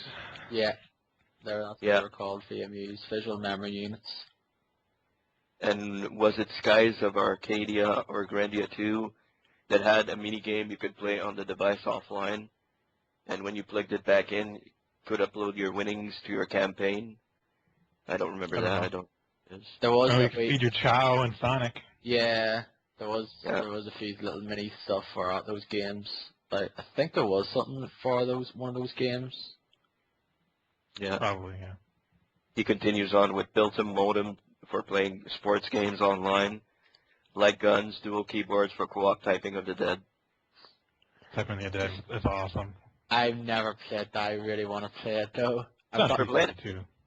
I've got Heist of the Dead though. I got Heist of the Dead too. That's what I got with me original with the Dreamcast. I got it Sonic Adventure and Sick Rally for Christmas '99, and like I really enjoyed. Like I wanted to get the light gun for the Heist of the Dead. Never did though. But you should get typing of the dead. I'm pretty sure it's available on PC. Yeah, Derek said, yeah, I might get it. I'll probably whisk through that game now because of my typing skills. Like back then, I'd be like, Tough. is it tough It though? is It's tough. fun to tell, but it's tough. Yeah, because he's like the hardness mode is like you have to write sentences, isn't it? Yeah, exactly. And some of the words are like, the phrases are just so weird, you start laughing instead of typing. Yeah, it's like the biscuits are here or something, probably or something like that. Yeah, I really love the Dreamcast as well though. Like Shenmue's on it though, so it'll always hold a special place in my heart. To this day, it's one of my favorite games of all time. Shenmue 1 and 2. I never played the Dreamcast because that was my PC days, so I wasn't on consoles back then. Not a lot of people played the Dreamcast. No. No, It exactly. lasted like 2 years, that was it. Like, last game I could think of that came out here, I think there might have been something else I forget, but like one of the last games that did come out here for it was Shenmue 2. It never came out in the States though, it only came out in Europe for the Dreamcast, so you just have to wait till for the pretty much the god-awful dub version of it on Xbox. Mm-hmm. So, yeah. So that's anything else you want to say there before we... Those are the answers on Facebook. Derek's there, but he'll answer Yeah. in a while. We got two on the Twitter. Game and Elixir, the White Mage says the GameCube, which is kind of strange. So a lot of people don't really don't say the GameCube, but he did. But the GameCube does have great games. Mm-hmm. It has like I like it more than the Wii. I don't know. I like the way though, but I could see why people hate like the way that had Zelda when it came out, and that was it for like a fucking year. Like nothing came out for a year. Like that's like WarioWare like for most people though, but like I had WarioWare Smooth Moves, which is still one of my favorite games on the Wii. And then Paper Mario then, Super Paper Mario, but like Super Mario Galaxy came out, and then, so like 2007, 2008 started getting good games then. But yeah, the GameCube, like, what's your favorite game on the GameCube, Derek? Probably Metroid Prime. Yeah. You never played the GameCube, did you, Dennis? Nope. Well, I played a couple of games, but never owned one. Okay, yeah, Metroid Prime, pretty awesome. My favorite game's Paper Mario and the Thousand Year Door. Really love that game. And Stephanie, Steph to Death, that's a hard question. It used to be the PS2, but over the past years, it switched to the DS, which I'm not really surprised because she really plays a lot of the handheld stuff. Mm-hmm. I know a few other people tend to play a whole lot of handheld stuff as well, hence why they have it as their favourite. DS is a great system though, it does have a whole lot of good games though on it. It's still going to this day as well, it's like, that's 8 years this year, so it is. So, hard to believe. And that's it, that's the responses, so who wants to go first with their favourite? Derek probably, since he posted on Facebook. Yeah, go ahead, Go Derek. Okay. Well, it's definitely a tough question, and I can tell you my top three for sure, which would be, in no specific order, NES, PlayStation 1, and PlayStation 2. But after thinking it over, I think I would say PlayStation 1. Like I always loved the NES because it was, my first console that I ever owned as a kid, and I still have, a couple dozen games for it. I have a lot of great favorite games on there, like River City Ransom and RC Pro-Am, Contra, DuckTales, Ninja Gaiden, the Ninja Turtles games. But I think I'm going to pick the PlayStation because that was the first system that I owned when I had a job and I could buy my own games and buy whatever games I wanted. And plus there's, a lot of great RPGs on that system.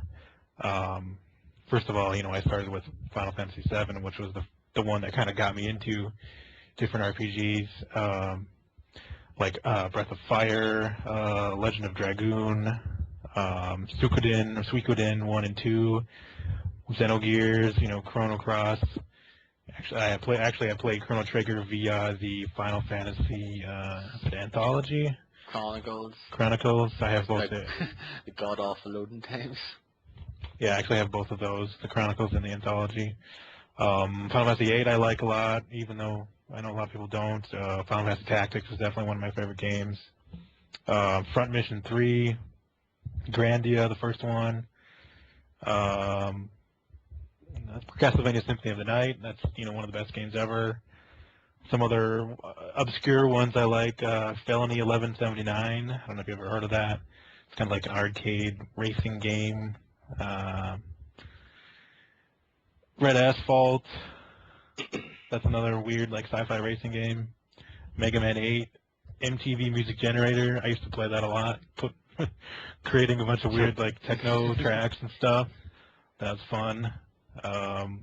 Like Need for Speed 2 and 3.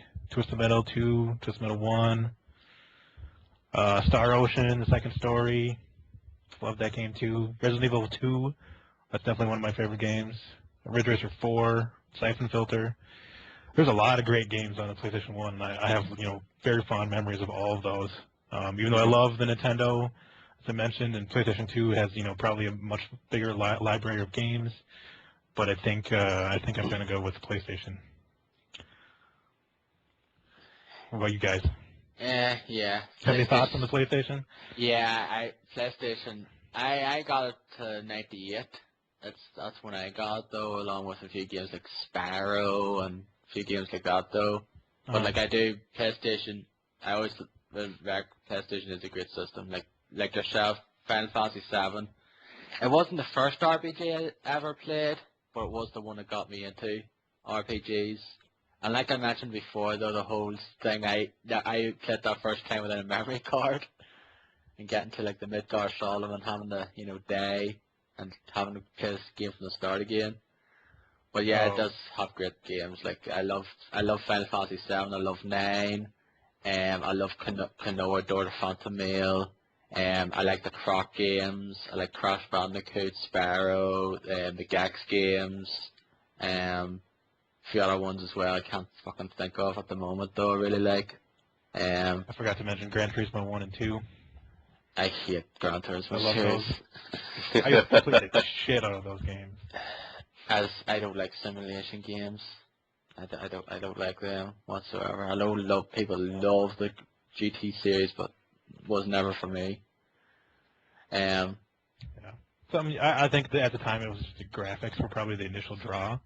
And the fact that you could play as, real cars that, looked really good. And, once you kind of, tweaked them out using the settings, adjust your torque and your camber and all the different, your transmission and stuff like that. And then once you got them all tuned up, then you can just go and kick ass. Yeah, I love those games a lot. Yeah, for car aficionados, it's the definitive car game.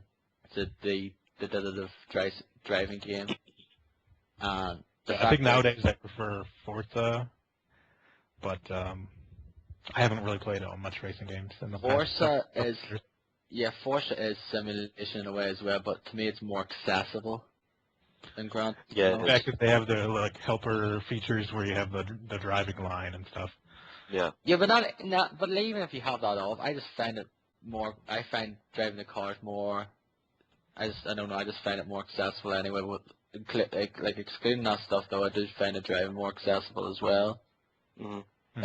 I tried Gran Turismo a few times though, and it's every time I fucking drove around the corner, I tried to do it, I just fucking spun apart. It's I can't do this. Screw it. It's never like those games whatsoever. And so what about you, Dennis? Well, if I go with I've never played a PlayStation 1.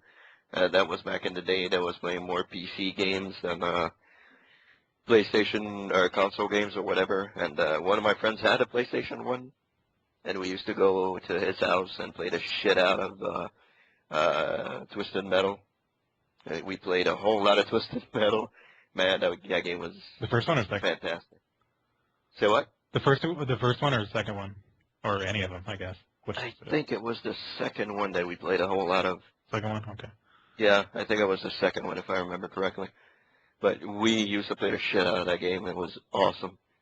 A couple of other games which I don't really remember. But yeah, I played a couple of original PlayStation games back at his house.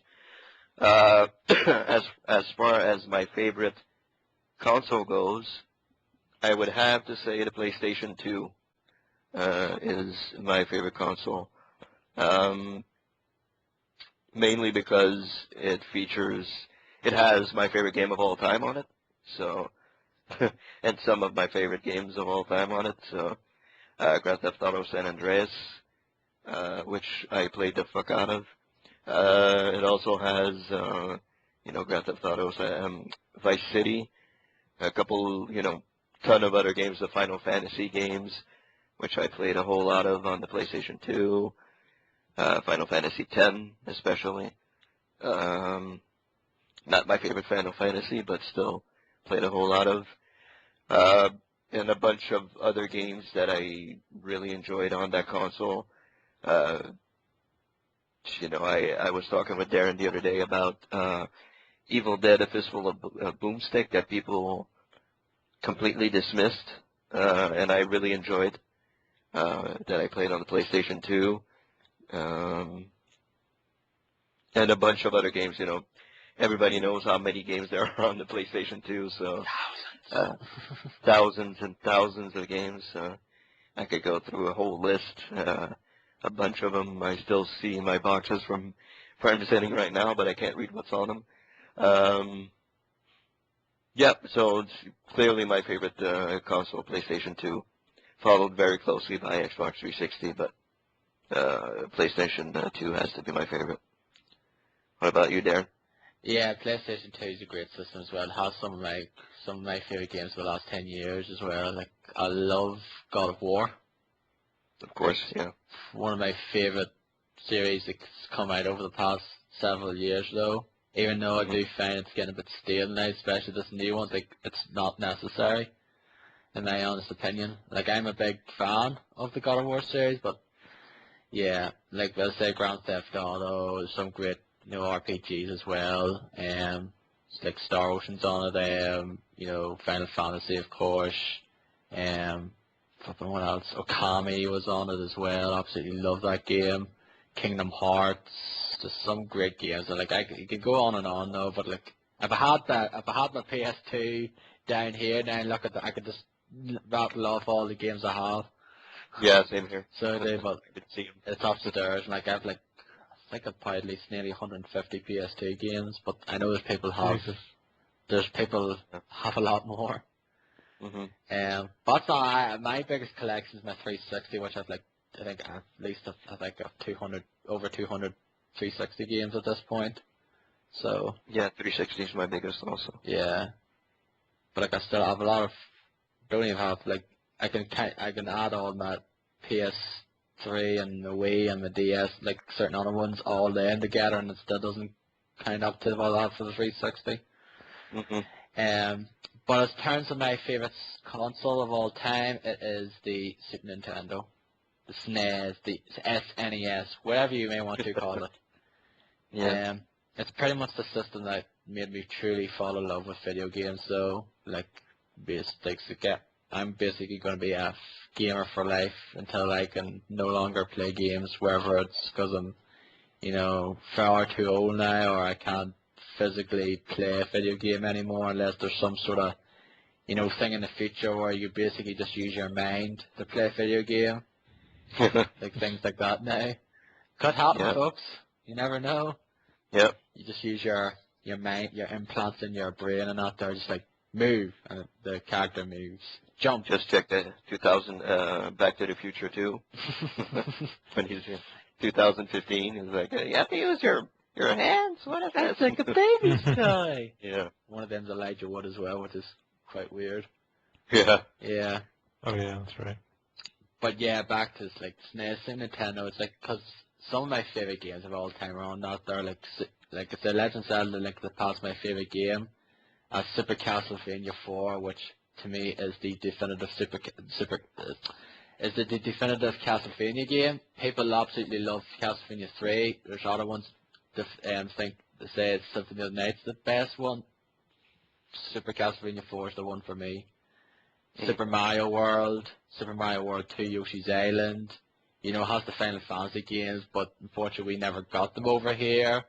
It has like the Super Ballman games, like some of the Disney games back then were absolutely great, like Aladdin, Magical Quest starring Mickey Mouse, you know, Street Fighter 2 was on as well. There's some great games as well.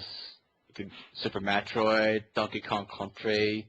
It's absolutely just great platformers and action adventure games on that system. And like I go back to it every now and again, and like I said, still have the original one I got in Christmas '93, Super Mario All Stars, like absolutely awesome system.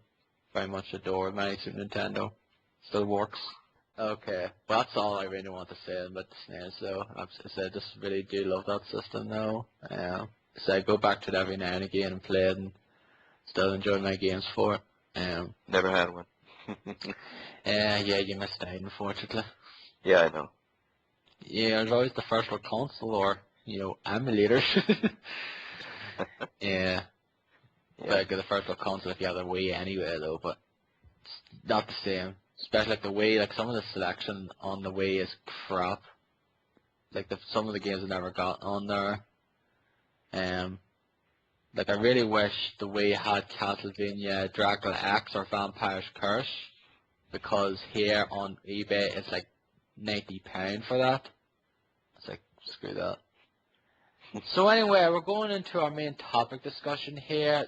I don't know, we might not go on long for this now, but we just want to talk about a certain thing that a lot of people condemn and a lot of people really can't live without, like they quite use them a lot now, and that is guides, you know, strategy guides, facts, whatever you may want to call them.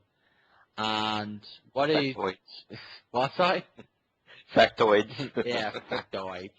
And the fact of the matter is, whether you use them or not, do you use them to an extent? Do you just use them whenever you get stuck in a game, or do you pretty much have your strategy guide or your page is printed out on your knee, pretty much, and every time you pause the game you just look for 5 minutes and then go back to the game for 2 seconds and look again for 5 minutes and pretty much just go, pretty much you're not even playing the game, you're just playing the you're pretty much following the strategy game to a T.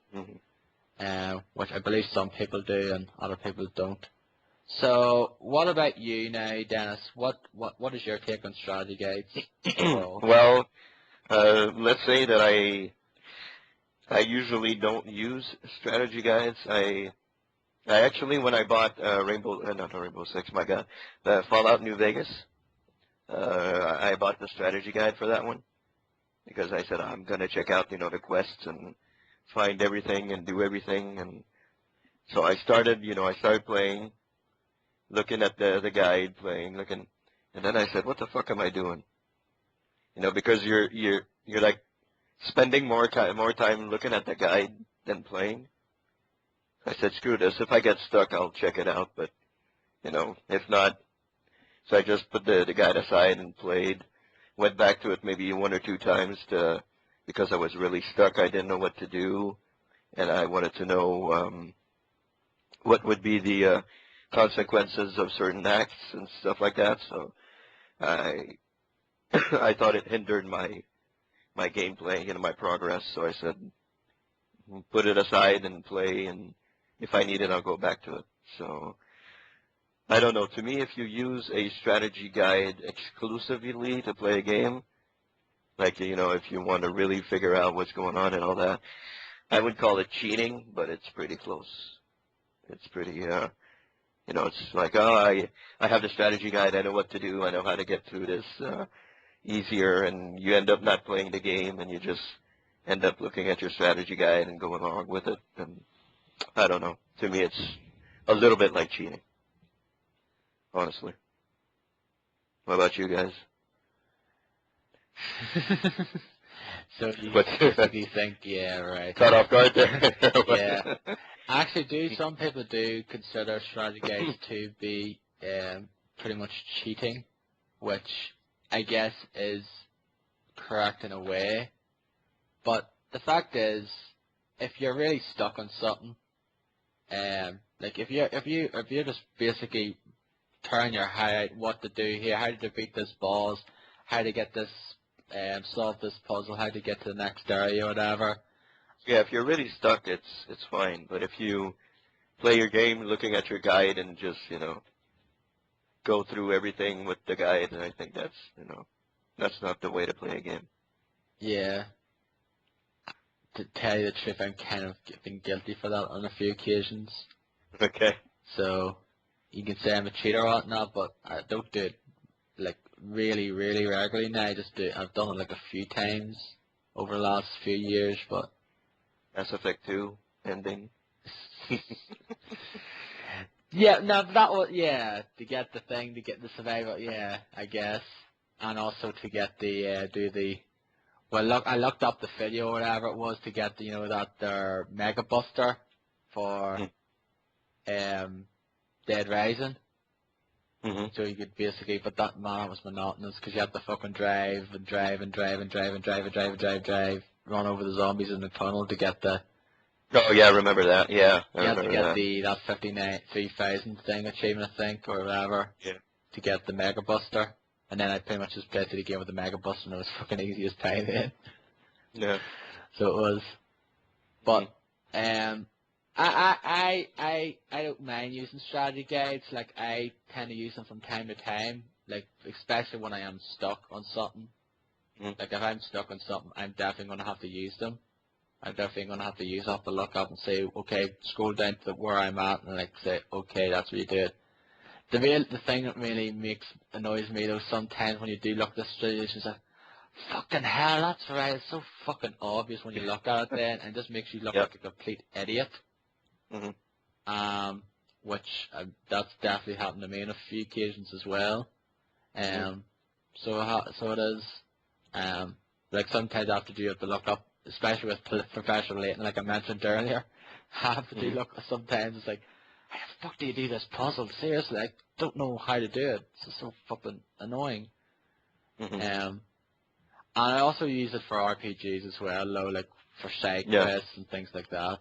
And also for like sometimes whenever I want to go around out of my way to collect certain collectibles for a game, like Darksiders II, I tend to use guides to like find locations of the collectibles and things like that as well. But that's pretty much the extent that I do them now. But like I'm not gonna, do every game now with a strategy guide or like a bunch of the pages on my lap and play through the game, looking at it. You know what I find ridiculous?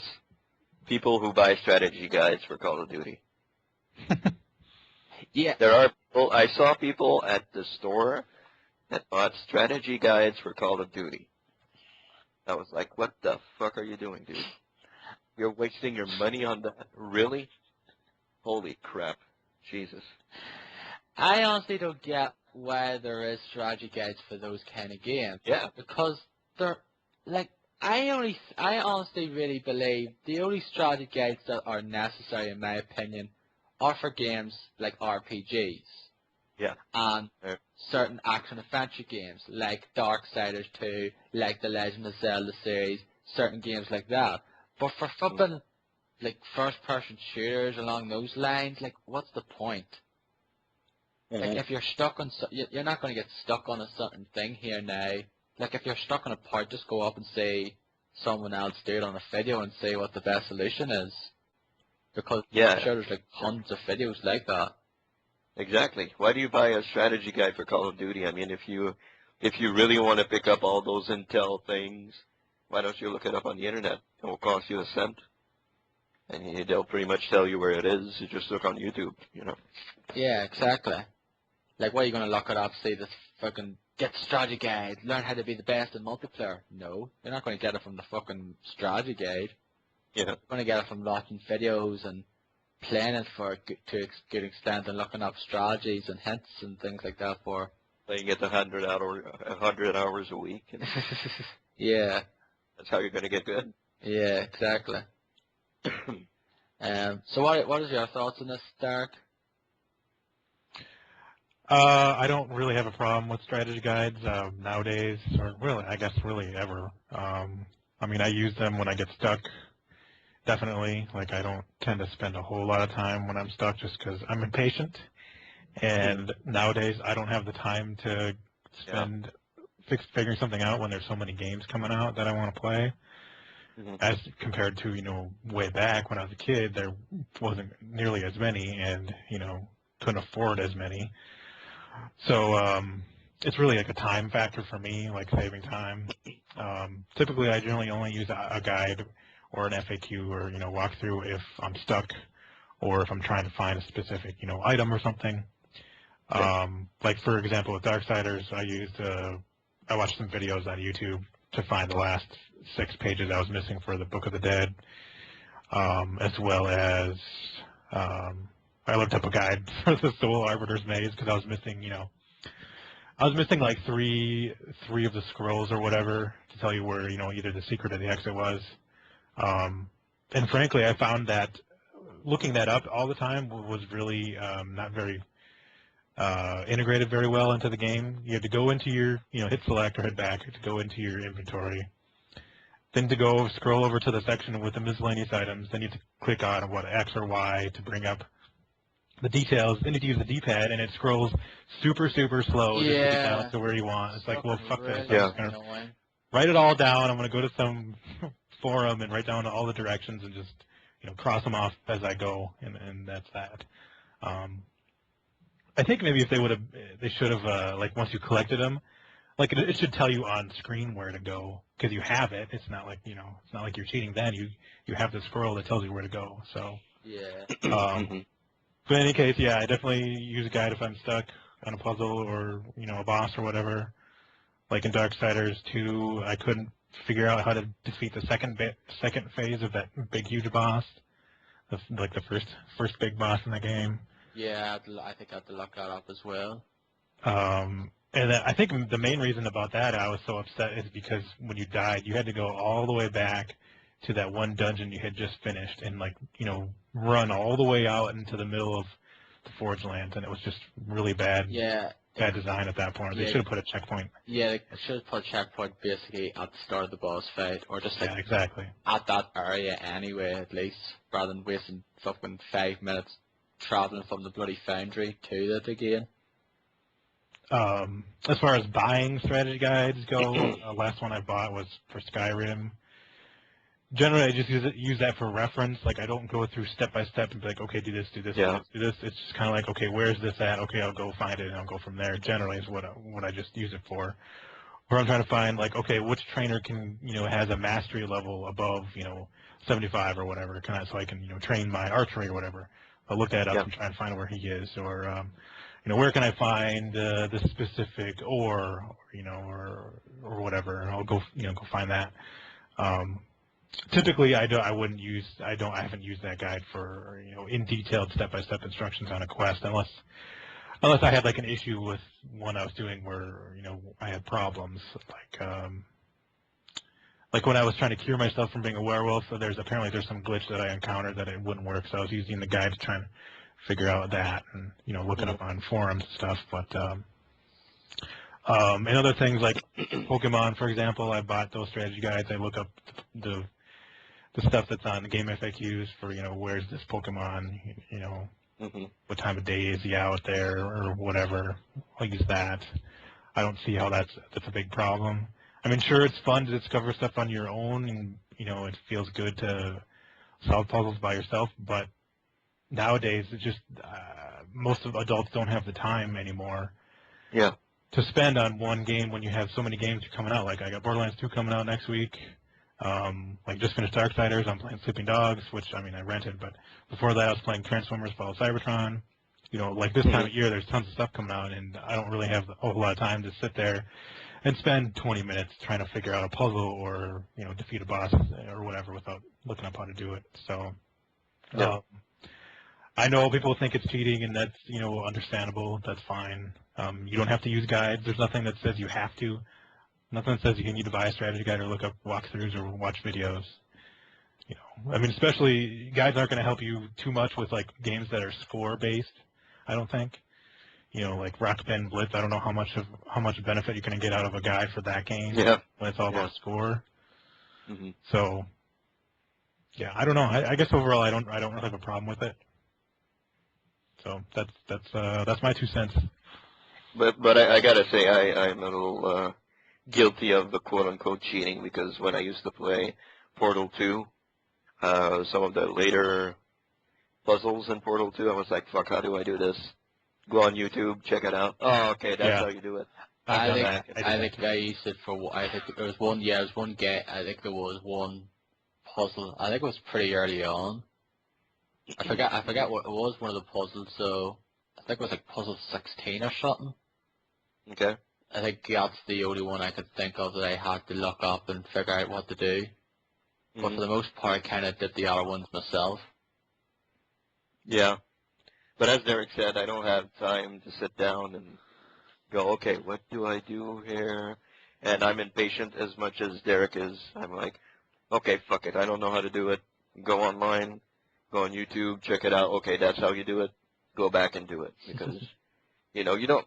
And that's also the reason why I play some games on easy. Because I don't have time to, oh, fuck, I died again. Oh, I died again. Oh, fuck this, I died again. And, you know, go back and, you know, I'm not super good at video games, so if I start playing a game and die all the time and have to redo the same thing over and over, I just say, fuck this, you know, I just put it on easy, and I want to see how it plays out and how it goes, and that's how it goes. Like, if I really have a problem with a game, I'll put it on easy, but usually I play on normal for the rest of them. I believe some reviewers, I think, probably play through games too easy as well.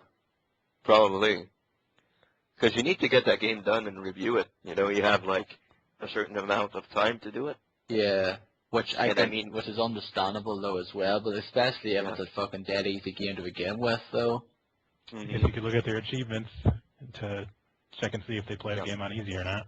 Yeah, exactly. If it's one of those games, like completely on difficult, easy, don't have the normal one or whatever, it's like, okay, they played that game on easy and they reviewed it as well, so they just played through the easy difficulty.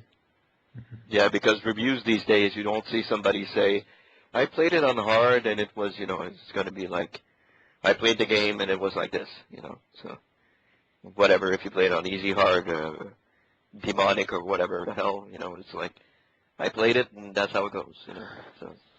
Like, I tend to play most games on normal anyway, but Me too. there's a fair few, but if the game does get too difficult, then I'm going to have to put it to easy, but it's fairly rarely that has happened. Like, Prince of Persia, the Warrior Within, I couldn't even beat the first boss in that game in normal. I never finished the game now, but I couldn't even beat the first boss. I had to switch it to easy. I was like, the first fucking boss, and I couldn't beat it on normal.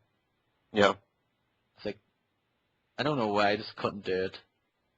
But, like, for the most part, dude, like, there's, like, actually, like, I've finished Darksiders II and Apocalyptic. I don't know why I chose it, but I just did. I played through the God of War games on the harder difficulties. Like, I played through the first one, like, 5 times. I did the hardest difficulty in them now, but, like, I played through the normal first. Yeah. And, like, I played through the second one on hard. I played through the third one on hard. I played through those ones. I didn't even play it normal. I played through hard. Because I know these games kind of inside out, what they're all about, and sort of know what to do and things like that, even though sometimes they still piss me off. So, but like I could say, like I always tease you for saying, oh, easy, it's your wimpy way out though, but like you said, a lot of people don't have the time, don't have the free time to, you know, sit down for hours on end and play a video game. So they basically just want to go on easy. It's okay. I just want to see what this game is all about, whether it's difficult or not. I just want to see if I enjoy it to its fullest extent or whatnot. Yeah, exactly.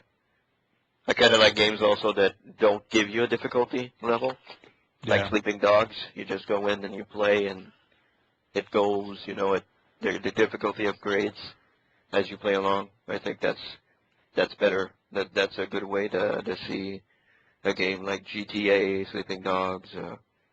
The difficulty just goes along as you progress through the game.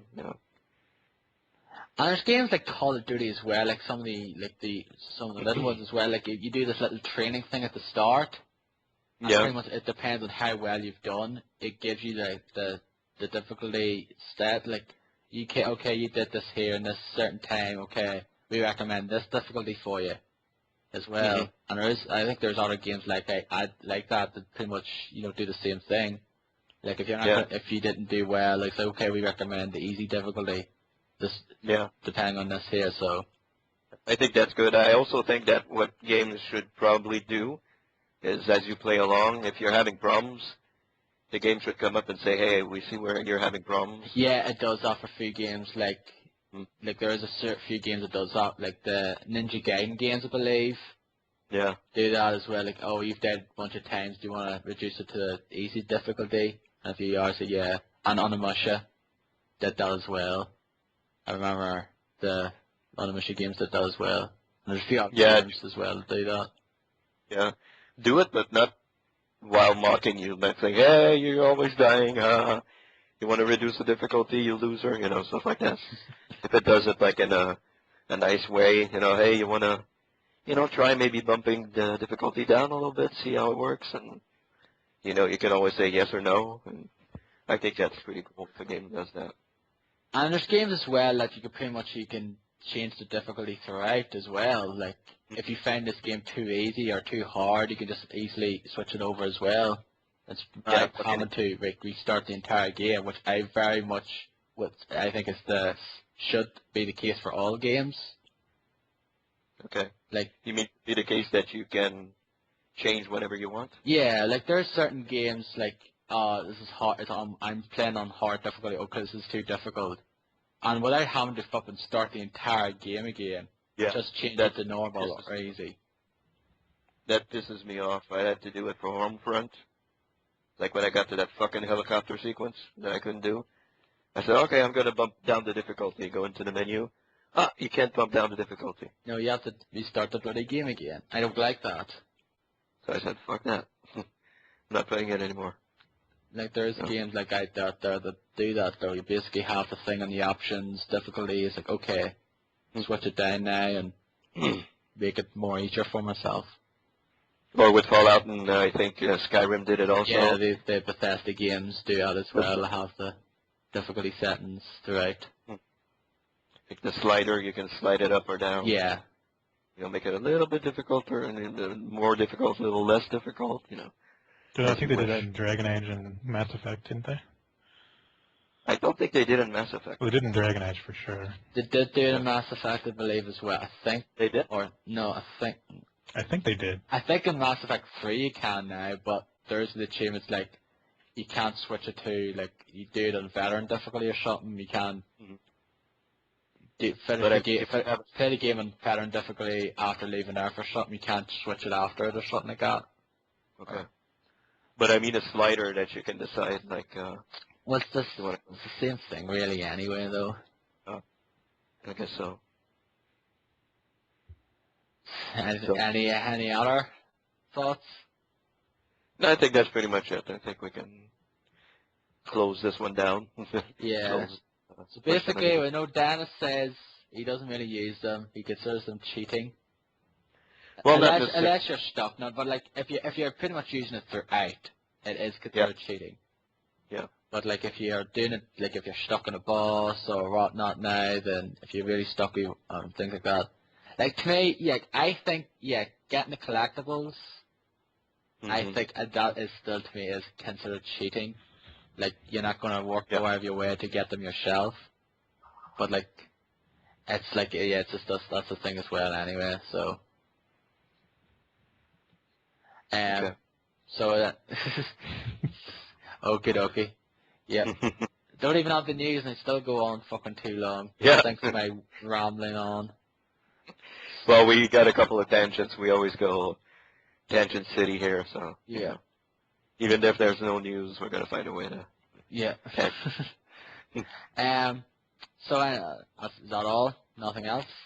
No, I think that's pretty much it. Oh, okay. It's basically say, yeah, I like using strategy guides mainly because when I'm stuck on something and, you know, for RPGs mainly. Like, I have a lot of strategy strategy guides for RPGs and a few for, like, I actually have them I got the one for Batman, Arkham City. Okay. Because it has, like, the locations of all, like, the, you know, Riddler trophies as well. Because I'd rather just have the book rather than have to look it up every fucking, you know, 5 seconds. I found them all in the first game by myself. Didn't the strategy guide at all. Well done, you. Yeah. No, I had a guide for them in the magazine. I got Games Master for the first one. I used it. So I think there's like three times more riddles in the second game, right? there's loads. There's 400 overall, but like most of them are fucking like Riddler trophies. Yeah, that one I wasn't gonna spend my time doing it. I said no, not gonna do this one. Any other thoughts, Stark? I think collectibles sometimes ruin games. Like Alan Wake. Like, do you really want to find fucking coffee mugs or batteries or whatever the hell those are? It was Rift Pages, I think. I think maybe that was something else. I don't know. Yeah. And then like in the Transformers games, I don't really want to spend forever looking for these stupid collectibles. You know, like the little symbols or like audio logs. Sometimes the audio logs are okay because they actually provide something to the story, but a lot of times it kind of ruins it. Like, you want to find them all because there's an achievement, but it's really kind of slowing down your enjoyment of the game, I think. And I don't know. I think Darksiders has a little too much collectibles. To be honest, yeah. They could have cut out like the stones, maybe. Yeah, if you don't get anything out of it. But I mean, you get like it is nice when you get something other than an achievement. Like if you get like a legendary weapon, or like in like I know in like Saints Row 2 or 3, if you do all of a certain type of activity, I guess that's a little different, but you get rewarded with like infinite ammo or something, for example. I guess that would be worth it for finding all the collectibles. But exactly, yeah. Just to have them in there is just kind of dumb. I think it's just pointless. I don't know. So I don't think there's a problem using a guide to find those. And it seems like some of the more newer games, they help you find them without having to use a guide. Like in Sleeping Dogs, they show up on your minimap. So I mean, is that cheating? I don't know. I mean, it's in the game, so. No, it's not. I don't. So I mean, how is that any different than looking up a guide to find them? That giving it to you. That to me is very smart as well with Sleeping Dogs. Yeah. But there are other games that do that too. So. Like what? I think, didn't in Saints Row the Third didn't like show you where the locations were at some point of like the drug things and the blow up dogs. Yeah, they did. I think they did. Yeah, they did. Yeah, and Arkham basically City showed you where they were. Yeah. So I mean, why not do that? And where do you draw the line between cheating when some games will just give you the locations and some games you don't have it and you have to look it up? Yeah, like Arkham City's the same way as well. Like, so like have if you interrogate a guy, like the guys are in green in a certain area, the pretty much shows all the Riddler trophies and that are in that area then, which is pretty much the same thing, which is very helpful though. Yeah, but if you get all the Riddler trophies, I think in Arkham City you can go head to head with the Riddler, right? Yeah, I think you have to get like 400. I think there's 400 odd though, but I think you have to get like 400 or something. That's fucking nuts. Yeah, that is nuts. That's way too much. Christ. There's 250 I think overall in this first game, which I did. Yeah. I got all of them there because I find them very, very enjoyable to get. Yeah. But even with all the collectibles in Darksiders 2, that's still not as many as 400 trophies. Yeah, some people do condemn the fact there is too fucking many, though, which I have to tend to agree with. I think it should have just been the same amount in the first game. Like, Another game that 300 I tops, collect. seriously. Yeah. Another game that I collected everything is Crackdown. Collected all the orbs. Went Well, orb those, hunting. they level your character up, right? Yeah, they level your character. They're That's necessary, though. yeah, that's it. That's it. I like it when it's necessary. You know, when it upgrades your character or you get something out of it. If it's just there, like the Alma dolls and Fear 3, you know, what the fuck do oh, there's an Alma doll. Okay, so what do you get out of it? It's nothing. Points, really, for, like, yeah, Well, yeah, that's what I it is. guess. But, you know. Anyway. Yeah, it's an interesting topic, so it is anyways. Yeah. Yeah, okay, right, let's move on. Let's move on. That's enough. So basically the question of the week is, basically, do you use strategy gates? Yep. And what do you think? Do you think they're cheating, or what is your opinion on them? Yeah. So basically I'll just put that on Twitter and Facebook as well. So do you use strategy gates, yes or no? And what are your thoughts on them? So finally we get into the final topic, already over the 2 hour mark. So, I don't know how we it's still me rambling king. I don't know how we do this. It's my fucking rambling on, that's why. But anyway, let's get into the final stuff of what I've been watching. I think I will go first. I haven't really been watching too many things. Okay. I went on Netflix this week to watch a film that I very much love. And it is of course, the South Park movie, South Park Bigger, Longer and Uncut, which I still find quite funny to this day. It's on Comedy Central all the fucking time. Yeah. Oh, okay. So you're probably fucking sick of the sight of seeing it on the bloody that channel Pretty all much. the time. Well, I don't watch it, but I see it on there. You know, like when I'm going through the guide to see what's on. Yeah. Like, oh, that's on again. For the 50th time, yeah. Exactly.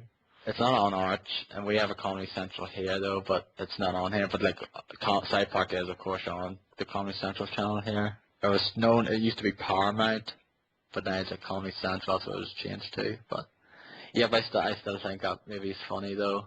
Like the part that still gets me every time is you've both seen it, haven't you? Yep.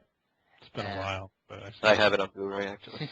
Yeah, it's the part where they've all gone to see the Terrence and Phillip movie, and basically goes Mr. Garrison, and all that part there goes, Mr. Garrison goes, what is 5 times 2? And then like Peg goes like 12. I said, okay, well, let's take the answer from someone who isn't a complete retard. And then like goes on like that goes fuck fuckity fuck fuck fuck. And then Mr. Garrison goes, how'd you like to stay this after? How'd you like to suck my balls? Yeah. What did you say? I'm sorry. And he gets the microphone like, how'd you like to suck my balls, Mr. Garrison? And the fucking face of Mr. Garrison's like I find that funny to this day. I remember seeing that for the first time and just laughing my ass off. Yeah, it's pretty hilarious. The movie's pretty good. Like, I love the songs in it though, like Uncle Fucker, fucking Blame Canada. Oh, how did Canada take to that? Yeah. Well, I don't know. The South Park has always made fun of Canada, so Yeah. I guess even French Canada. There's a video out there of French Canada also, so Yeah. I know they make fun of Canada a whole lot. Yeah. Doesn't bother me really. Yeah.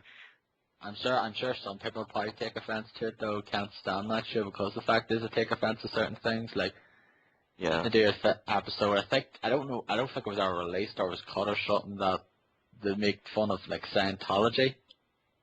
So they did. And there was a few other episodes, like, they make fun of the Jews and, other ones like that as well, so much in there. They're not afraid to cross boundaries pretty much. Yep. But I still find that film to be very funny though. I really do love it. And, Yeah, it's fantastic. It's funny. I'm super, thanks for asking. Watched DCW, that I watched on Netflix as well. There's a few new wrestling stuff on there as well. I had the Falls Count Anywhere, like the best of the that's on it though. Like the false count, what's it called? The best of like this. False Count Anywhere match? What's I? The False Count Anywhere match? Yeah, it's like no, it's false count anywhere. It's the best of like anything go matches, like Street Fight, Okay. all that there. It's on it now. It was out pretty recently. The ECW Bloodsport one. ECW Unreleased Volume 1, which is the one I got in DVD like a few weeks ago, which I'm pretty annoyed at. It's on it now, it's like, oh, there was a waste of money. I've just waited till it came out. Yeah. And the one I watched a bit of is ECW Extreme Rules, which is pretty much like, you know, a collection of like the most extreme matches in ECW history. Watched a bit of it though, and it's good. It's fun. And of course we've been usually like watching the, you know, usual stuff, like, you know, Family Guy, Frasier and things like that, so not a whole lot I've been watching this week. I want to try to watch more films though, should try to watch more films. So anyway, Dennis, what have you been watching? Not a whole lot, only one movie actually that I watched last weekend, pretty much after the podcast, is Battleship, the movie based on the game. The board game Battleship, which has absolutely nothing to do. Well, I mean, at one point in the movie you see like a board, like the electronic Battleship. I don't know if you guys ever played that one. Yeah. Like the kind of Not the electronic one, but just the regular. I played the regular one when I was a kid. Yeah. I've never played that game whatsoever. No? You never played that? No, I don't think. I know of it though. I know what it's about though, but I don't think I've ever played it. From what I can recall. Yeah. Well, there's a spot in the movie where there's like electronic boards, and they're trying to sink the alien ship, and like they send missiles out, and it pretty much looks like Battleship, the board game, the electronic board game. They say you sunk my Battleship? Yeah, that's what I was going to say. No, I was waiting for that line, but it never came. I was like, oh, fuck. That would have been... but yeah, it's made by the same people who did Transformers, the movie that did the Transformers. Shitty Michael Bay Transformers show up? Yeah, well, it's not related to Michael Bay, but it's, you know, the same. Oh, he was a producer, wasn't he? Yeah, on Battleship? I thought so. Probably. It could be. I'll look it up. Because it says from the people who brought you Transformers, so I don't know. Yeah, it's a lot. So it's very Transformers-y, that's for sure. You know, but, yeah, visual effects and all that there, yeah. Yeah, the robots and all that stuff, and I guess it was better than I thought it would be. You know, it's not a masterpiece or anything. It's not a science fiction masterpiece or anything, but all I want to know is how's Rihanna in it. Well, I guess she's pretty regular. You know, nothing really out of the ordinary. She's not like really bad or really good. She's just normal, I guess. She's normal. So she doesn't dominate the film like she fucking does in the music industry? No, not really. You see a lot of her, but she doesn't really dominate the movie. I think fuck for that. You barely see Liam Neeson, so that's kind of weird. Just can't stand Rihanna. Fuck stand her whatsoever. She doesn't sing in the movie, so don't worry. I guess, you know, there's some funny, like, it starts off, it's really funny. I thought it was pretty funny at the beginning. Then it gets a little bit more serious when the aliens start invading Earth and all that. But, I guess overall it's, you know, passable. It's okay. It's an okay movie. I'm glad I didn't go see it in the theaters, but, you know, it's alright. I guess it's alright. It's an alright movie. Nothing spectacular. And that's pretty much the only thing I watched this week. So. Do you watch you watch these stuff on Zune, is it? Yeah, on Zune on Xbox. Okay. Look, I know I should try to start watching stuff there now, like the more current stuff there anyway. Yeah, there's pretty much everything that comes out on DVD or Blu-ray comes out on Zune that you can watch it. Yeah, like the Hunger Games is out now, and I should try to watch it and see what my thoughts or whether I agree with.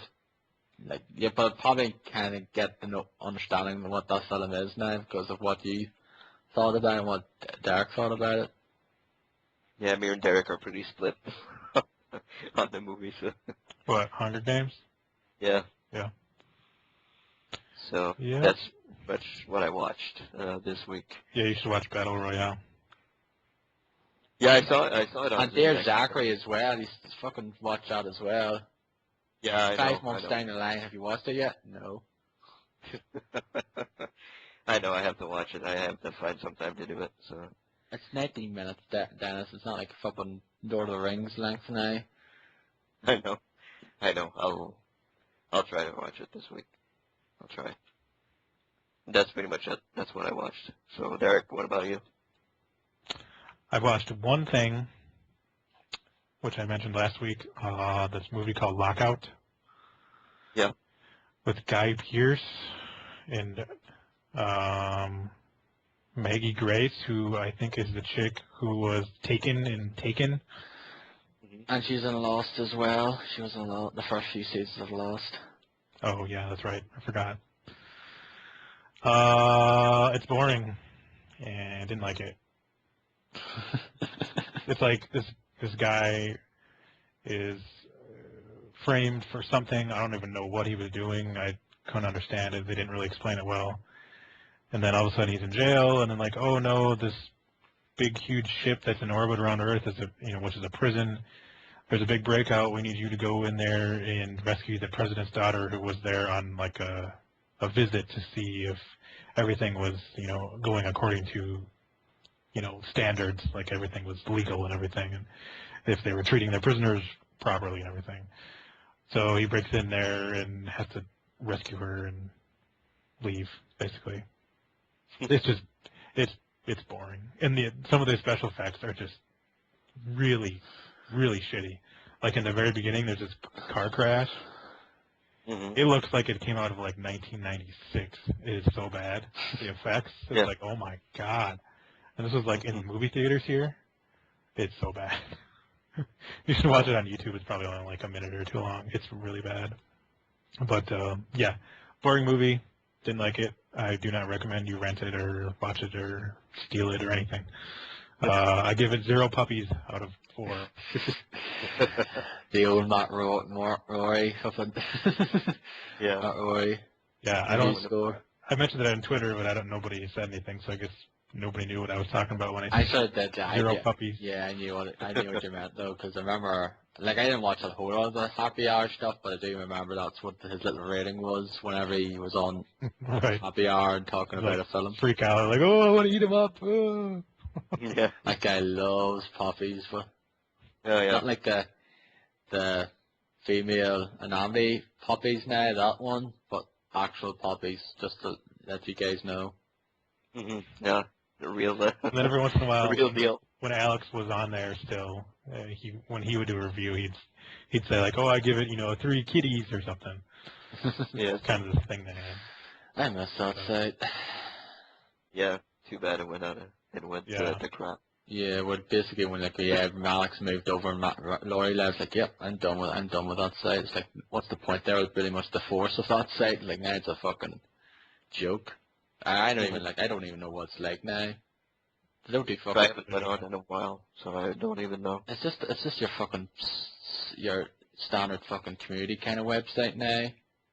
Like, there's no videos or anything. There's like none of the all I think they do is like reviews and like articles and that's like there's no point. Yeah, no point at all. Too bad. Yeah. I will mention I've been watching Transformers Master Force because I'm forcing myself to watch the rest of it so that I can watch the last Japanese-only Transformers cartoon, Transformers Victory, which I got on DVD last week. Master Force is just so boring because they put in these human characters, these kids, and like apparently there's this thing in Japan where the kids want to like imagine themselves in the cartoon, so they need to put in children in their shows, which they didn't do as much over here, but I know there's plenty of cartoons like that now. And even in the original Transformers cartoon, there was kids, like Spike and Daniel, but they weren't like the main characters. No. So like in this show, for example, they are kind of main characters, and they get a lot of screen time, and it's just I could care less. It's kind of like the films then. Well, Yeah. I don't know. I've only seen the first one, so. Well, even like the new, I don't know. You probably, I know you definitely don't watch the new Transformers cartoon, Transformers Prime. They also put in 3 kids in that show, and I could care less about any of them. But they are like, they get a lot of screen time in that too. So Mhm. it seems to have bled over to the U.S. with the Japanese cartoons. So anyway, I'm looking forward to Victory because I hear that one's pretty cool and it's got some cool characters. But, Kids don't make cartoons good sometimes. Yeah. Kids don't no, make especially when movies it's better. called Transformers and it's about giant transforming robots, not kids. Yeah. Yeah. Transform kids. Yeah. Kids formers. Yeah, that's the next project. It will be little kids now. Next Michael Bay movie. Yeah. Kid formers. Did you guys see that article about the leaked script for that Ninja Turtles movie that Michael Bay was producing or writing or whatever? No, I know of it though, but I Yeah. didn't look it up. Like the main character was not going to be the Ninja Turtles; it was going to be Casey Jones, and he just Really? happens upon the turtles and he names them all, and it's just so crap. It's What just so the fuck shitty. is that? You mean death? Yeah. Well, yeah, he does kind of look like that, but Yeah. That's a dark city. He looks like death. well, yeah, Death from Casey Darksiders Jones. II, like the mask reminds me of Casey Jones a lot. Yeah. I'm surprised you didn't choose April to find the freaking turtles. That would have been idiotic, but anyway, that sounds really dumb. Good thing It's worse than that. That's just part of it. Mm-hmm. So Is that actually being made? Is it cancelled or what now? I think it's canceled. I think it's on hold. They're like redoing the script. I think they are going to make one at some point though. Okay. And it'll probably suck balls and still make a shitload of money for that guy. Yeah. Is Well, Michael Bay still on board? I don't know. I hope not. I don't know for sure. Yeah. I know they're making Lego Ninja Turtles next year. Yeah, that's right. Yeah, Yeah. I'll be the That's next gonna be Lego awesome. game. That's probably gonna be the next Lego game now. That's gonna be fucking cool. I hope they do make a Lego game with that because I would buy that in a second. Yeah. Oh, I'm getting a Lego Lord of the Rings one, which is I think like Yeah, that next one. month or month after. I thought that was out already. Huh. No, it's coming out soon. Oh, I know the Lego sets are out. I haven't seen like I haven't even looked up them. I want to see what there is because I might get one of them. You get Toys R Us over there? Yeah, I do have Toys R Us, but there's not one nearby now. Okay. There's one. I think it's about. So I said it's probably half an hour, 40 minutes away or so. It's just like shopping center place, shopping like complex called Sprucefield. So I think that's the closest one to us. But I can check online and see what there is anyway. I don't think there's one for like Minas Tirith now or anything like that now. Too bad. I don't think the sets look all that good just because they look, well, to me, they look like the old sets from the old Lego sets, the old like castle ones from way back. Like they don't look, like the horses are like this, it looks like the same horse that they had back in the 80s and it doesn't look updated like a lot of the Star Wars ones, you know, those look, you know, updated and modernized and stuff. But with the Lord of the Rings ones, those just look, I don't know, a little too old school for me, I guess. Kind of probably taking it from the Harry Potter ones as well, I guess, in certain ways. Anything else, guys? I think that's I it. think so. Okay. That's pretty much it for us. So, yep, no news this week, and yet we still have 10 minutes to ramble on for over 2 hours at this point. So, thank you all for listening. So yeah, before I go, once again, we'll shout out or give our little plugs. You can follow us on Twitter. I am DowAM85. I am I Gigastorm. I am Gigastorm Z. I am D-Boy Den on Twitter. And also you can follow the United Gamedom at United Gamedom on Twitter. You could also follow the United Gamedom podcast on YouTube for the stuff there if you want, and all the information shown on there for MP3s and iTunes. You can also subscribe to us on iTunes as well, and you also can follow the United Gamedom podcast group on Facebook where we post the latest episode and question of the week, and also a few other trinkets there as well throughout the week from you guys, because like I said, all I do in there is post the episode, and that's it. That's my quota for the week. And he's gone. Yeah. I don't know. Just I think you can watch me debate with Darren if I should get Need for Speed or not. Yeah. And so it's basically Facebook. I don't use it. That's not for me, really. You could also send us emails. Did you check if there was anything this week? I guess there wasn't. No. Okay. unitedgamedom@gmail.com anyway. I think that's everything. Leave us reviews on iTunes. Yeah. Okay. Yeah, subscribe to iTunes. Pretty much the same thing. There is a bunch of subscribers now. I know that because I have a feed thing, and there is a few subscribers anyway. I forget how many there is. That's good. So there is. Does it give you download stats? I think so. I'll have to check. Okay. There's a few people. There's people that do listen, though, don't worry. Like staff listens. I know a few other people that listen to it on my Twitter feed. So we're not completely dead. Unlike a certain other podcast that would pretty much be dead now after what happened on YouTube this week, but you guys wouldn't know about it, but I do. It's kind of a bit of a Fighting. Fighting? Internal fighting. Yeah, there was a bit kind of a someone dickhead kind of sold some guy out though, and he kind of because he's saying things behind people's backs pretty much. It's like this recording from like before a podcast, and kind of the guy kind of closed the channel in, and he did this response, and then he closed the channel afterwards. So that's it. But you wouldn't know, so that's basically all I'm going to say. Some people who do listen, a few people who listen to this would know what I'm talking about, because I was like on the forums and a few people on Twitter was talking about it. So. But anyway, that's all. Thank you very much for listening to this episode. We'll be at the 2-0 mark next time. I hope to get the guest on again because it's been a while since I had a guest on. Like, we need to get like Dennis's friend on in the future. Next month down the line, we'll still have him on. Yep, that's true. Steph, we want to get her on. I asked her this week, but she said she won't be available until like after October, a date in October, because she's renting a condo at the moment until everything gets through with her house and that there, which seriously, like she should be in her house by now, I believe, but stupid, I think bank or something's holding it up, so that sucks. Must be a short sale or something. Yeah, and I hope to get a few other people as well. So anyway, thank you guys for listening, and I'll see you all next week. So, au revoir. That was my line. Bye.